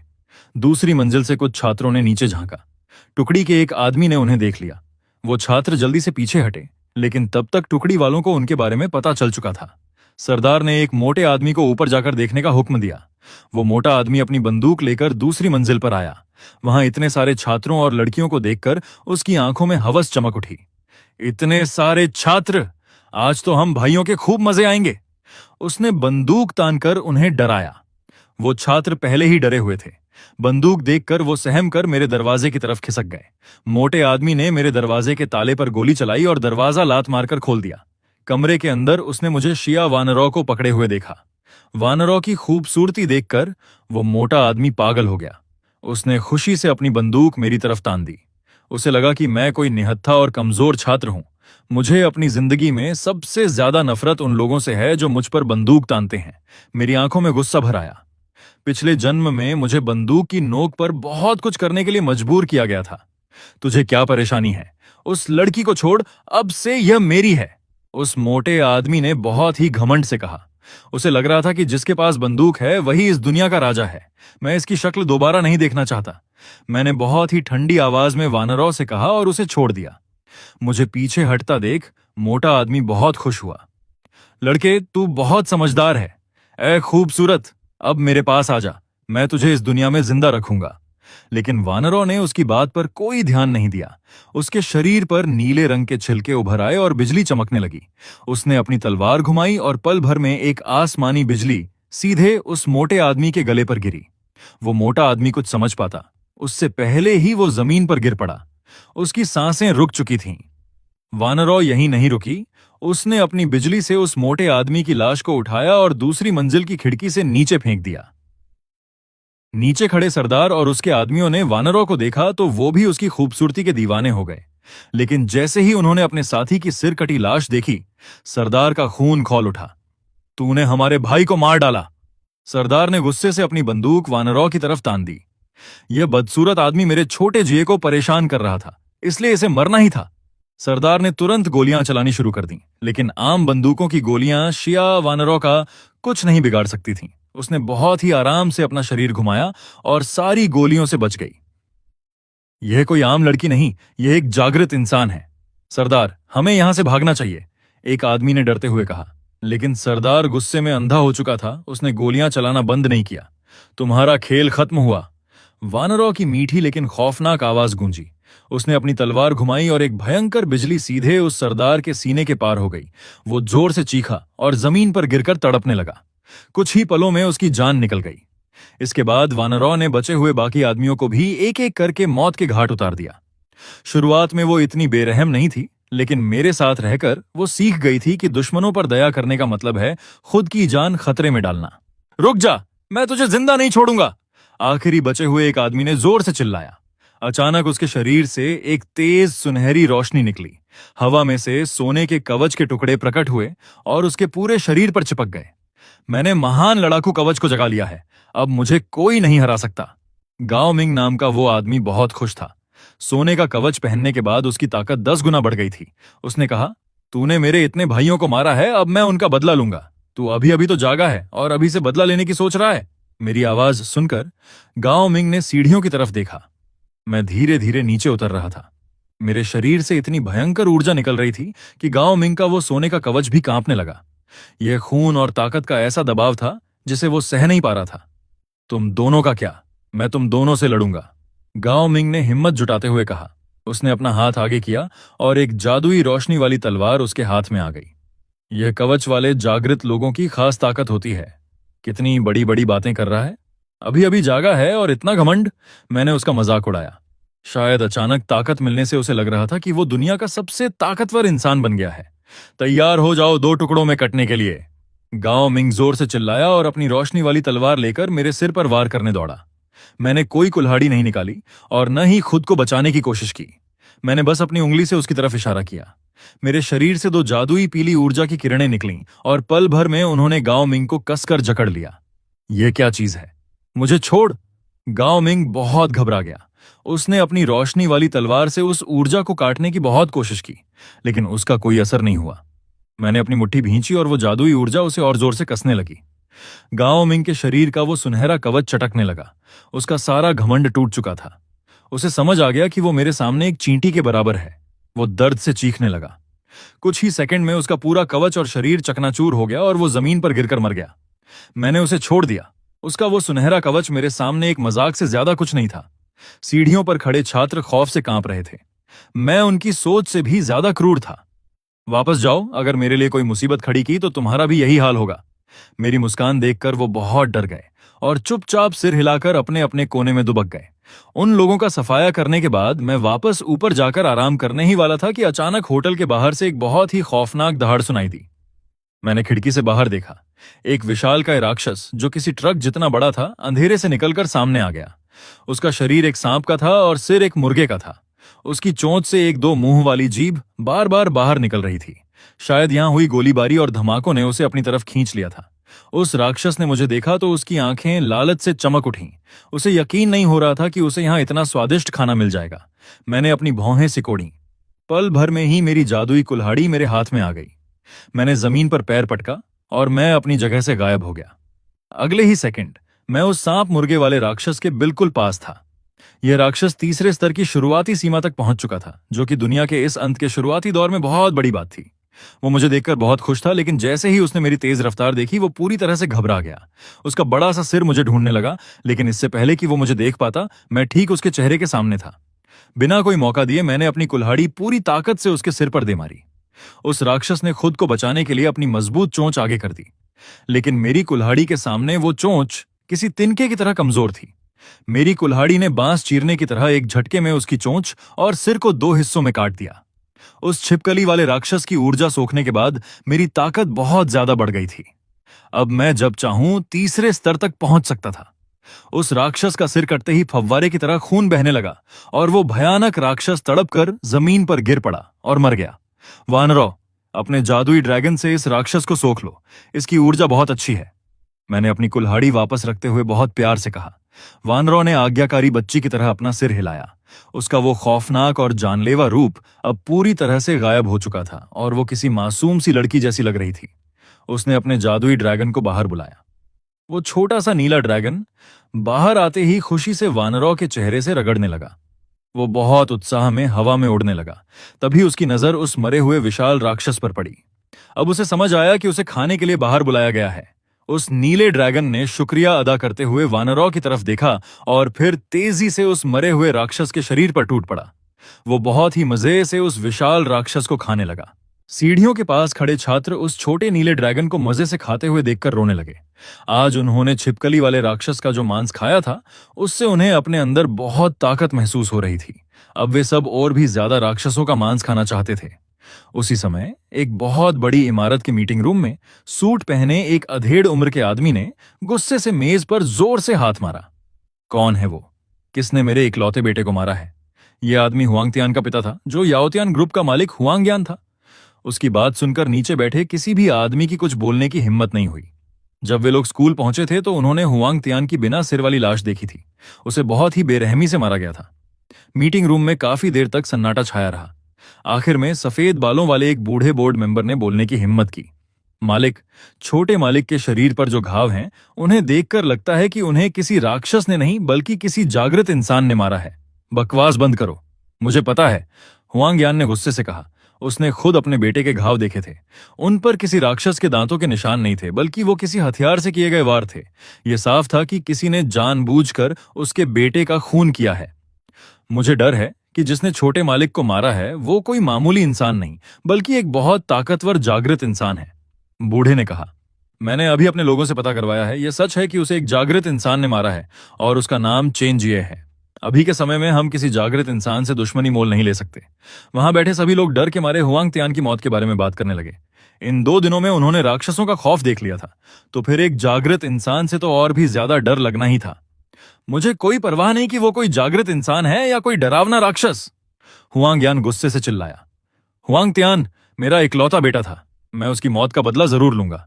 उसने अपने दांत पीसते हुए अपनी मुट्ठी भींच ली। अब उसके दिल में चेन जिए के लिए सिर्फ नफरत थी। मालिक, मैंने अपने साथ कुछ जागृत इंसानों को रखा हुआ है, लंबा टोप पहने एक आदमी ने खड़े होकर कहा। अगर हमें चेन जिए के ठिकाने का पता चल जाए तो मैं अपने लोगों से उसे घेर कर मरवा सकता हूं। दुनिया का अंत शुरू होने के बाद उस आदमी के परिवार में कई लोग जागृत हो गए थे। हुआंगयान ने उसकी तरफ देखा।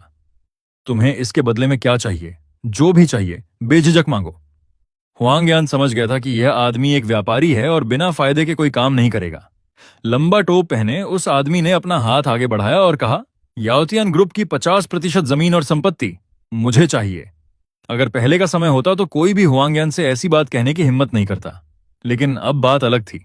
उसके परिवार में जागृत इंसान थे, इसलिए वो बराबरी से बात कर रहा था। अगर हुआंगयान के पास अपनी ताकत न होती तो वो आदमी जबरदस्ती उसका सब कुछ छीन लेता। ली फेंक, तो तुम इतने समय से मेरी संपत्ति पर नजर गड़ाए बैठे थे। मैं तुम पर कितना भरोसा करता था। हुआंग यान ने गहरी सांस लेते हुए कहा।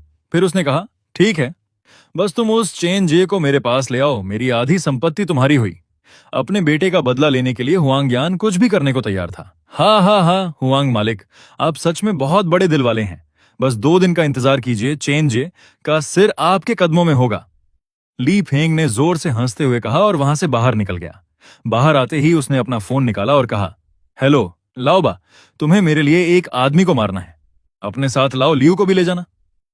फोन के दूसरी तरफ एक जंगली सुअर जैसा राक्षस था, जिसके शरीर पर भूरे बाल और बड़े बड़े दांत थे।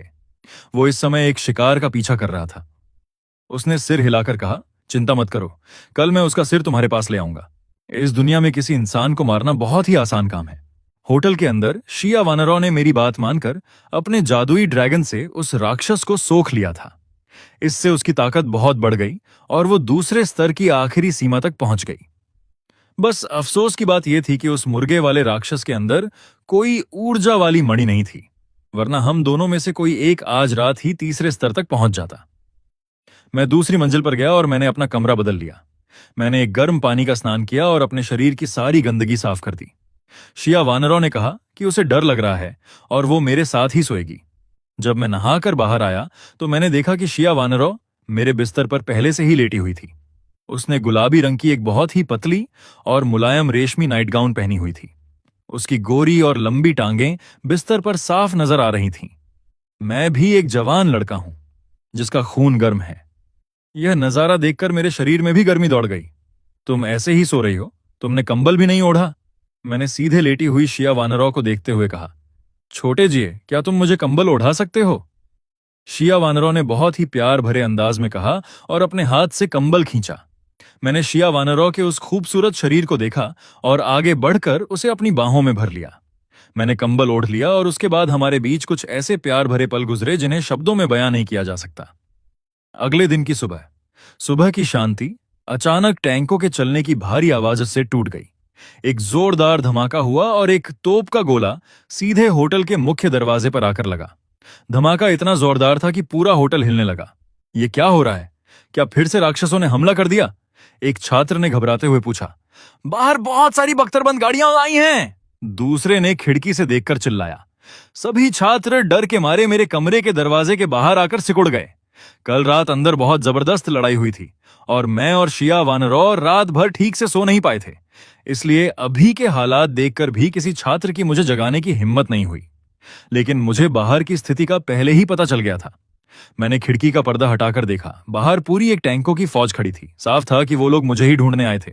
लेकिन मेरे जैसे जागृत इंसान के लिए आज के जमाने के ये हथियार कोई बड़ी मुसीबत नहीं थे। असली खतरे की बात यह थी कि उन टैंकों के ऊपर कई सुपर मार्शल कवच वाले जागृत इंसान खड़े थे। मैंने ये नहीं सोचा था कि इंसान इतनी जल्दी एक साथ मिल जाएंगे। शायद ये सिर्फ हमारे देश के लोगों की ही खूबी थी कि वो इतनी जल्दी एक हो गए। हमारे देश के लोग हमेशा से ही बहुत मिलजुल कर रहते हैं, लेकिन अफसोस उन्होंने लड़ने के लिए गलत इंसान को चुन लिया था। छोटे जी, बाहर क्या हुआ है? शिया वानरों ने मेरी तरफ आते हुए बहुत ही कोमलता से पूछा। उसके पैर अभी भी हल्के हल्के कांप रहे थे। कुछ नहीं, तुम यहीं रहो, मैं जाकर देखता हूं। मैंने शिया वानरों के सिर पर प्यार से हाथ फेरते हुए कहा। बीती रात उसने बहुत मेहनत की थी, इसलिए आज उसे लड़ने की जरूरत नहीं थी। मैंने अपना हाथ आगे बढ़ाया और खिड़की का कांच पल भर में टूटकर बिखर गया। मैं एक पीली रोशनी में बदला और हवा में उड़ते हुए सीधा उन टैंकों के सामने जाकर खड़ा हो गया। टैंकों ने मुझे हवा में तैरते हुए देखा तो उन्होंने तुरंत अपनी तोपों का मुंह मेरी तरफ कर दिया। क्या तुम लोग मुझे ढूंढने आए हो? मैंने हवा में खड़े होकर नीचे खड़े उन लोगों को बहुत ही हिकारत भरी नजरों से देखते हुए पूछा।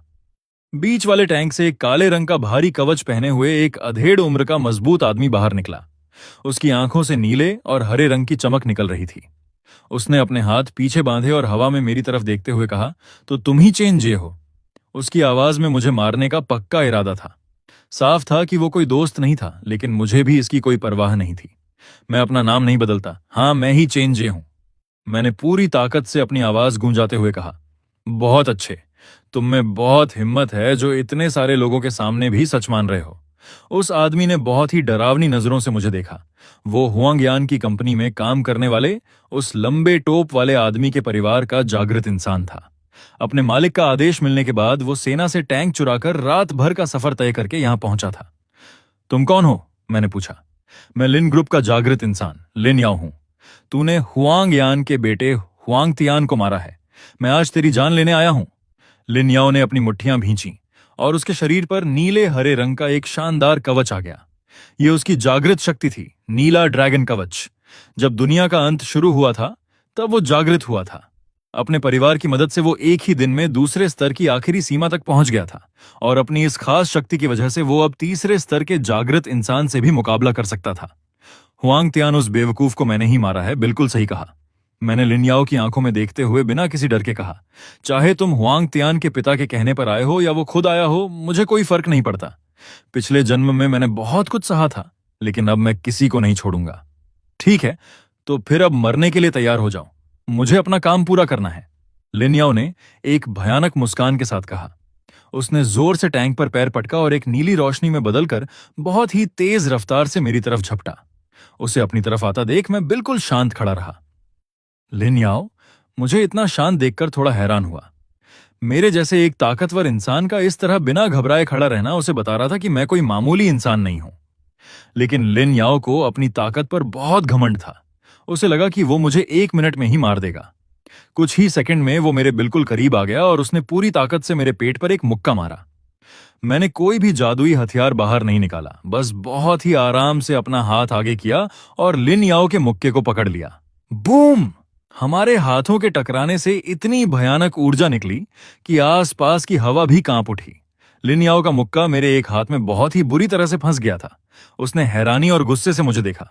वो दूसरे स्तर का एक बहुत ताकतवर सुपर मार्शल जागृत इंसान था। पूरी ताकत से मारा गया उसका मुक्का मैंने इतनी आसानी से कैसे रोक लिया? यह असंभव है। लिन याओ ने अपने दांत पीसते हुए अपना हाथ छुड़ाने की पूरी कोशिश की, लेकिन उसका हाथ 1 इंच भी नहीं हिला। क्या तुम सुपर मार्शल जागृत इंसान नहीं हो? बस इतनी ही ताकत है तुम में? मैंने लिन याओ को मजाक उड़ाते हुए देखा। वो नहीं जानता था कि मेरा पानगु शरीर कितना ज्यादा ताकतवर है। सिर्फ मेरे शरीर की ताकत ही उसके जैसे आम कवच वाले इंसानों को कुचलने के लिए काफी थी। अपने गुंडों के सामने इस तरह से मेरी पकड़ में आकर लिन याओ को बहुत शर्मिंदगी महसूस हो रही थी। गुस्से में आकर उसने अपना बायां हाथ आगे किया और एक चमकती हुई जादुई तलवार निकाल ली। इससे पहले वो राक्षसों को मारने के लिए अपने हाथों का ही इस्तेमाल करता था, लेकिन मुझे मारने के लिए उसे अपना हथियार निकालना पड़ा। मेरी वजह से उसने पहली बार अपनी तलवार निकाली थी। उसकी वो जादुई तलवार बहुत ही खतरनाक थी। उस पर एक छोटे से नीले ड्रैगन की आकृति बनी हुई थी, जो तलवार के चारों तरफ घूम रही थी और उसमें से ड्रैगन के दहाड़ने की आवाज आ रही थी। खचाक की आवाज के साथ लिन याओ ने वो तलवार सीधी मेरी गर्दन की तरफ चला दी। उस तलवार की चमक इतनी तेज थी कि उससे बचना मुश्किल लग रहा था, लेकिन मैंने बहुत ही आराम से अपना शरीर घुमाया और उसकी उस तेज रफ्तार वाली तलवार से बच गया। बचते ही मैंने अपने हाथ की ताकत बढ़ाई और लिन याओ के दाएं हाथ को जोर से मोड़ दिया। एक ही झटके में लिन याओ का हाथ 90 डिग्री तक घूम गया। इतना भयंकर दर्द हुआ कि लिन याओ के चेहरे की नसें तन गईं और वो बहुत ही दर्दनाक आवाज में चीखने लगा। उसकी चीख किसी सुअर के कटने से भी ज्यादा भयानक थी। मेरे कानों में दर्द होने लगा, इसलिए मैंने उसका हाथ छोड़ दिया। तुम बहुत कमजोर हो, मैंने बहुत ही ठंडेपन से सिर हिलाते हुए कहा। मेरी यह बात किसी तेज चाकू की तरह सीधे लिन याओ के दिल में चुभ गई और वो गुस्से से पागल हो गया। कल जागृत होने के बाद से सभी लोग उसकी ताकत की पूजा करते थे और आज मैं उसे अपने पैरों तले कुचल रहा था। यह हार उसे मौत से भी ज्यादा चुभ रही थी। तू तो अब गया। लिन याओ ने खूंखार आवाज में दहाड़ते हुए अपनी तलवार को आसमान की तरफ उठाया। उस तलवार से बहुत ही भयंकर ऊर्जा निकलने लगी। तलवार के ऊपर जो छोटा सा नीला ड्रैगन था वो अचानक से आसमान में उड़ गया और पल भर में एक बहुत ही विशालकाय नीले ड्रैगन में बदल गया। यह एक बहुत बड़ा नीला ड्रैगन था जो हवा में गोल गोल घूम रहा था और उसकी आंखें मुझे बहुत ही गुस्से से घूर रही थीं। यह लिन बॉस का सबसे खतरनाक वार है, नीले ड्रैगन का प्रहार। नीचे खड़े एक आदमी ने चिल्लाकर कहा, कल इसी वार से बॉस ने तीसरे स्तर के एक बड़े राक्षस को मारा था। तू तो अब पक्का मरेगा। लिन याओ के सभी आदमियों को लग रहा था कि अब मेरी हार पक्की है। सच कहूं तो मेरे जागृत होने के बाद से यह अब तक का सबसे ताकतवर वार था जो मैंने देखा था, लेकिन मुझे हराने के लिए यह अभी भी बहुत कम था। मैंने अपना हाथ घुमाया और अपनी जादुई शक्ति को बाहर निकाला। अचानक मेरे शरीर से बहुत सारी महान ब्रह्मांडीय ऊर्जा निकलने लगी। इस बार मैंने अपनी कुल्हाड़ी का इस्तेमाल नहीं किया, जैसे ही मेरी यह पीली ऊर्जा बाहर निकली, मैंने अपने मन में कुछ सोचा और वो ऊर्जा पल भर में एक बहुत ही विशाल और असली जैसे दिखने वाले सुनहरे ड्रैगन में बदल गई। मेरा यह सुनहरा ड्रैगन लिन याओ के नीले ड्रैगन से कहीं ज्यादा बड़ा, चमकदार और ताकतवर था। तू मेरे वार की नकल कर रहा है। एक नकली चीज असली चीज का मुकाबला कभी नहीं कर सकती। तेरी यह बेवकूफी तुझे ले डूबेगी। लिन याओ ने अपनी तलवार पकड़े हुए बहुत ही घमंड से कहा। उसे लग रहा था कि उसका ड्रैगन ही सबसे असली और ताकतवर है। यह तो ताकत टकराने के बाद ही पता चलेगा कि कौन असली है और कौन नकली। मैंने मुस्कुराते हुए कहा, मेरी यह जादुई ब्रह्मांडीय ऊर्जा इस दुनिया की किसी भी चीज का रूप ले सकती थी और इसके लिए मुझे किसी खास शक्ति की जरूरत नहीं थी। मेरी बात सुनकर लिन याओ गुस्से से भर गया और उसने अपनी तलवार मेरी तरफ घुमा दी। वो विशाल नीला ड्रैगन जोर से दहाड़ता हुआ सीधा मेरी तरफ झपटा। उसके आने से चारों तरफ की हवा में तूफान सा आ गया और आसमान में बिजलियां कड़कने लगीं। मैंने बस अपनी उंगली से इशारा किया और मेरा सुनहरा ड्रैगन भी हरकत में आ गया। सुनहरे ड्रैगन के शरीर से इतनी तेज रोशनी निकल रही थी कि आंखें चौंधिया जाएं। वो बिना किसी डर के सीधा उस नीले ड्रैगन से जा टकराया। नीले ड्रैगन को भी खतरे का एहसास हुआ और वो मेरे सुनहरे ड्रैगन से भिड़ गया। बूम! दोनों बड़े ड्रैगन आसमान में एक दूसरे से गूंज गए और भयानक तरीके से लड़ने लगे। पूरे आसमान में सिर्फ उनके लड़ने की गूंज सुनाई दे रही थी। यह लड़ाई पूरे 3 मिनट तक चली। आखिर में लिन याओ का नीला ड्रैगन कमजोर पड़ने लगा और हवा में ही खत्म होकर वापस एक छोटे से ड्रैगन के रूप में उसकी तलवार पर आ गया।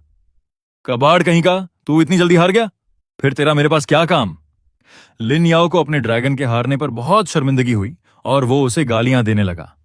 इसमें तुम्हारे ड्रैगन की कोई गलती नहीं है, मैंने कहा।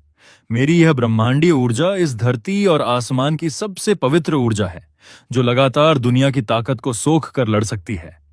इस तरह की लंबी लड़ाई में मुझे कोई नहीं हरा सकता। अब बताओ कौन है नकली? मुझे इतनी आसानी से हराते देख लिन याओ का चेहरा गुस्से से लाल हो गया। तुम सब बेवकूफों की तरह क्या देख रहे हो? तोपें चलाओ, मार डालो इसे। उसने अपने नीचे खड़े टैंक वालों पर अपना गुस्सा निकाला। उसके चिल्लाते ही सारे टैंकों ने अपनी तोपों का मुंह मेरी तरफ कर दिया और एक साथ कई सारे मिसाइल मुझ पर दाग दिए।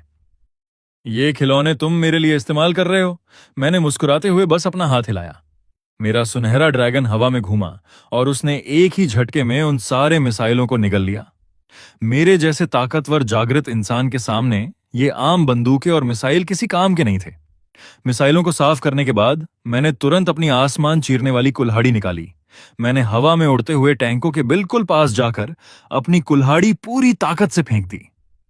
मेरी कुल्हाड़ी हवा में तेजी से घूमते हुए गई और एक के बाद एक सारे टैंकों को चीरती हुई निकल गई। वो सारे टैंक जमीन पर दिवाली के पटाखों की तरह एक एक करके फटने लगे। कमीने! ये मेरे परिवार की पूरी टैंकों की फौज थी। लिन याओ अपने टैंकों को जलता देख पागल हो गया। उसने अपनी जादुई तलवार उठाई और फिर से मुझ पर हमला करने दौड़ा। लेकिन उसका जादुई ड्रैगन पहले ही हार चुका था, इसलिए अब उसकी ताकत बहुत कम हो चुकी थी। वो पहले ही मेरे बराबर का नहीं था, अब तो बिल्कुल भी नहीं था। उसने अपनी तलवार मुझ पर चलाई, लेकिन तलवार मुझे छू भी नहीं पाई। मैंने अपनी 2 उंगलियों से ही उसकी तलवार को झटक दिया और फिर मैंने अपना हाथ आगे बढ़ाकर लिन याओ का सिर पकड़ लिया। लिन याओ को अपने सिर पर मौत का दबाव महसूस हुआ। उसे लगा कि अगले ही पल वो मारा जाएगा। मुझे माफ कर दो, मुझे माफ कर दो। लिन याओ ने अपनी सारी इज्जत और घमंड भूल कर घुटने टेक दिए और मुझसे अपनी जान की भीख मांगने लगा। हूं? अभी तो तुम मरने मारने पर उतारू थे, अब अचानक से इतने नर्म कैसे हो गए? मैंने मजाक उड़ाते हुए लिन याओ से पूछा। हमारे देश में एक पुरानी कहावत है, समझदार इंसान वही है जो हालात देखकर झुक जाए। चेन मालिक, आप बहुत महान हैं, मुझे माफ कर दीजिए। आज के बाद मैं सिर्फ आपकी बात मानूंगा। लिन याओ ने अपने दोनों हाथ जोड़कर बहुत ही गिड़गिड़ाते हुए कहा। उसे डर था कि कहीं मैं सच में उसे मार न दूं। मुझ पर हमला करने वाले की वफादारी पर मैं भरोसा नहीं कर सकता, मैंने साफ कह दिया। यह सुनते ही लिन याओ बहुत घबरा गया। उसने जल्दी से अपने कवच के सीने वाले हिस्से में हाथ डाला और एक हरे रंग का धड़कता हुआ दिल जैसा टुकड़ा बाहर निकाल लिया। यह मेरी जागृत शक्ति का कोर है, यह मुझसे जुड़ा हुआ है। अगर आप इसे फोड़ देंगे तो मैं उसी पल मर जाऊंगा। चेन मालिक, मैं बस आपकी फौज बनाने में मदद करना चाहता हूं, मुझे अपनी सेवा करने का मौका दीजिए। लिन याओ ने वो कोर मेरे सामने कर दिया और मुझे ही देखने लगा। मैंने उस चमकते हुए हरे कोर को देखा। मुझे याद आया कि पिछले जन्म में भी ऐसा ही होता था। यह कोर इन सुपर मार्शल जागृत इंसानों की जान होता है। मैंने थोड़ी देर सोचा और फिर उस कोर को अपने पास रख लिया। ठीक है, मैं तुम्हें एक मौका देता हूं, लेकिन अगर तुमने मेरे खिलाफ कुछ भी करने की सोची तो अपनी जान से हाथ धो बैठोगे। मैंने लिन याओ को चेतावनी दी। लिन याओ की लड़ने की ताकत ठीक ठाक थी, इसलिए उसे अपना गुलाम बनाना कोई बुरा सौदा नहीं था। आगे रास्ते में मिलने वाले छोटे राक्षसों को वो आसानी से मार सकता था। शुक्रिया चेन मालिक, आपका बहुत बहुत शुक्रिया, लिन याओ ने जमीन पर सिर झुकाकर कहा। फिर उसने घबराते हुए कहा, चेन मालिक, मेरे परिवार के और भी जागृत इंसान यहां आने वाले हैं, आपको तैयार रहना चाहिए। आने दो उन्हें, मैं और भी ज्यादा कोर इकट्ठा कर लूंगा। मैं तो इसे कोई खतरा नहीं मानता, वो लोग तो खुद मेरे लिए तोहफे लेकर आ रहे हैं, मैंने बहुत ही बेपरवाही से कहा। चेन मालिक, मेरे परिवार में दुनिया के अंत से पहले एक आदमी ने बदबूदार कीड़ा खा लिया था। वो जागृत होकर ऐसी गैस छोड़ता है जिससे लोगों को अजीब और गरीब चीजें दिखाई देती हैं। और दूसरे ने एक मेंढक खा लिया था जो बहुत तेज आवाज निकालकर हमला करता है। वो दोनों भी बहुत खतरनाक हैं, लिन याओ ने बताया। उसकी बात सुनकर मुझे थोड़ी हैरानी हुई। वो दोनों सुपर मार्शल जागृत इंसान नहीं थे, बल्कि उन्होंने राक्षसों जैसी अजीब शक्तियां पाली थीं। हालांकि उनके हमले और बचाव की ताकत ज्यादा नहीं होगी, लेकिन उनकी ऐसी अजीब और गरीब शक्तियों से लड़ना सिरदर्द बन सकता है। थोड़ी सी भी चूक भारी पड़ सकती है। ठीक है, मुझे समझ आ गया। तुम पीछे हटो और अपने बचे हुए आदमियों को इकट्ठा करो।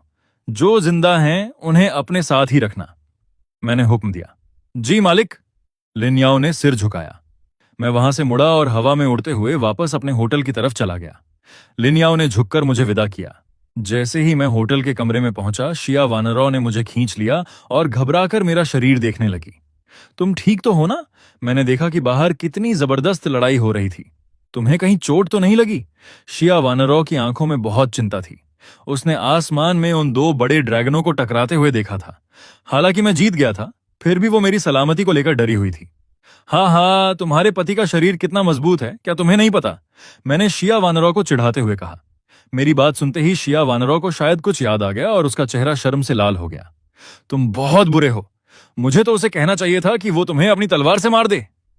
शिया वानरौ ने शर्माते हुए अपना मुंह फेर लिया। Subscribe me yet? Like me yet? Comment me yet? Your support, more full anime?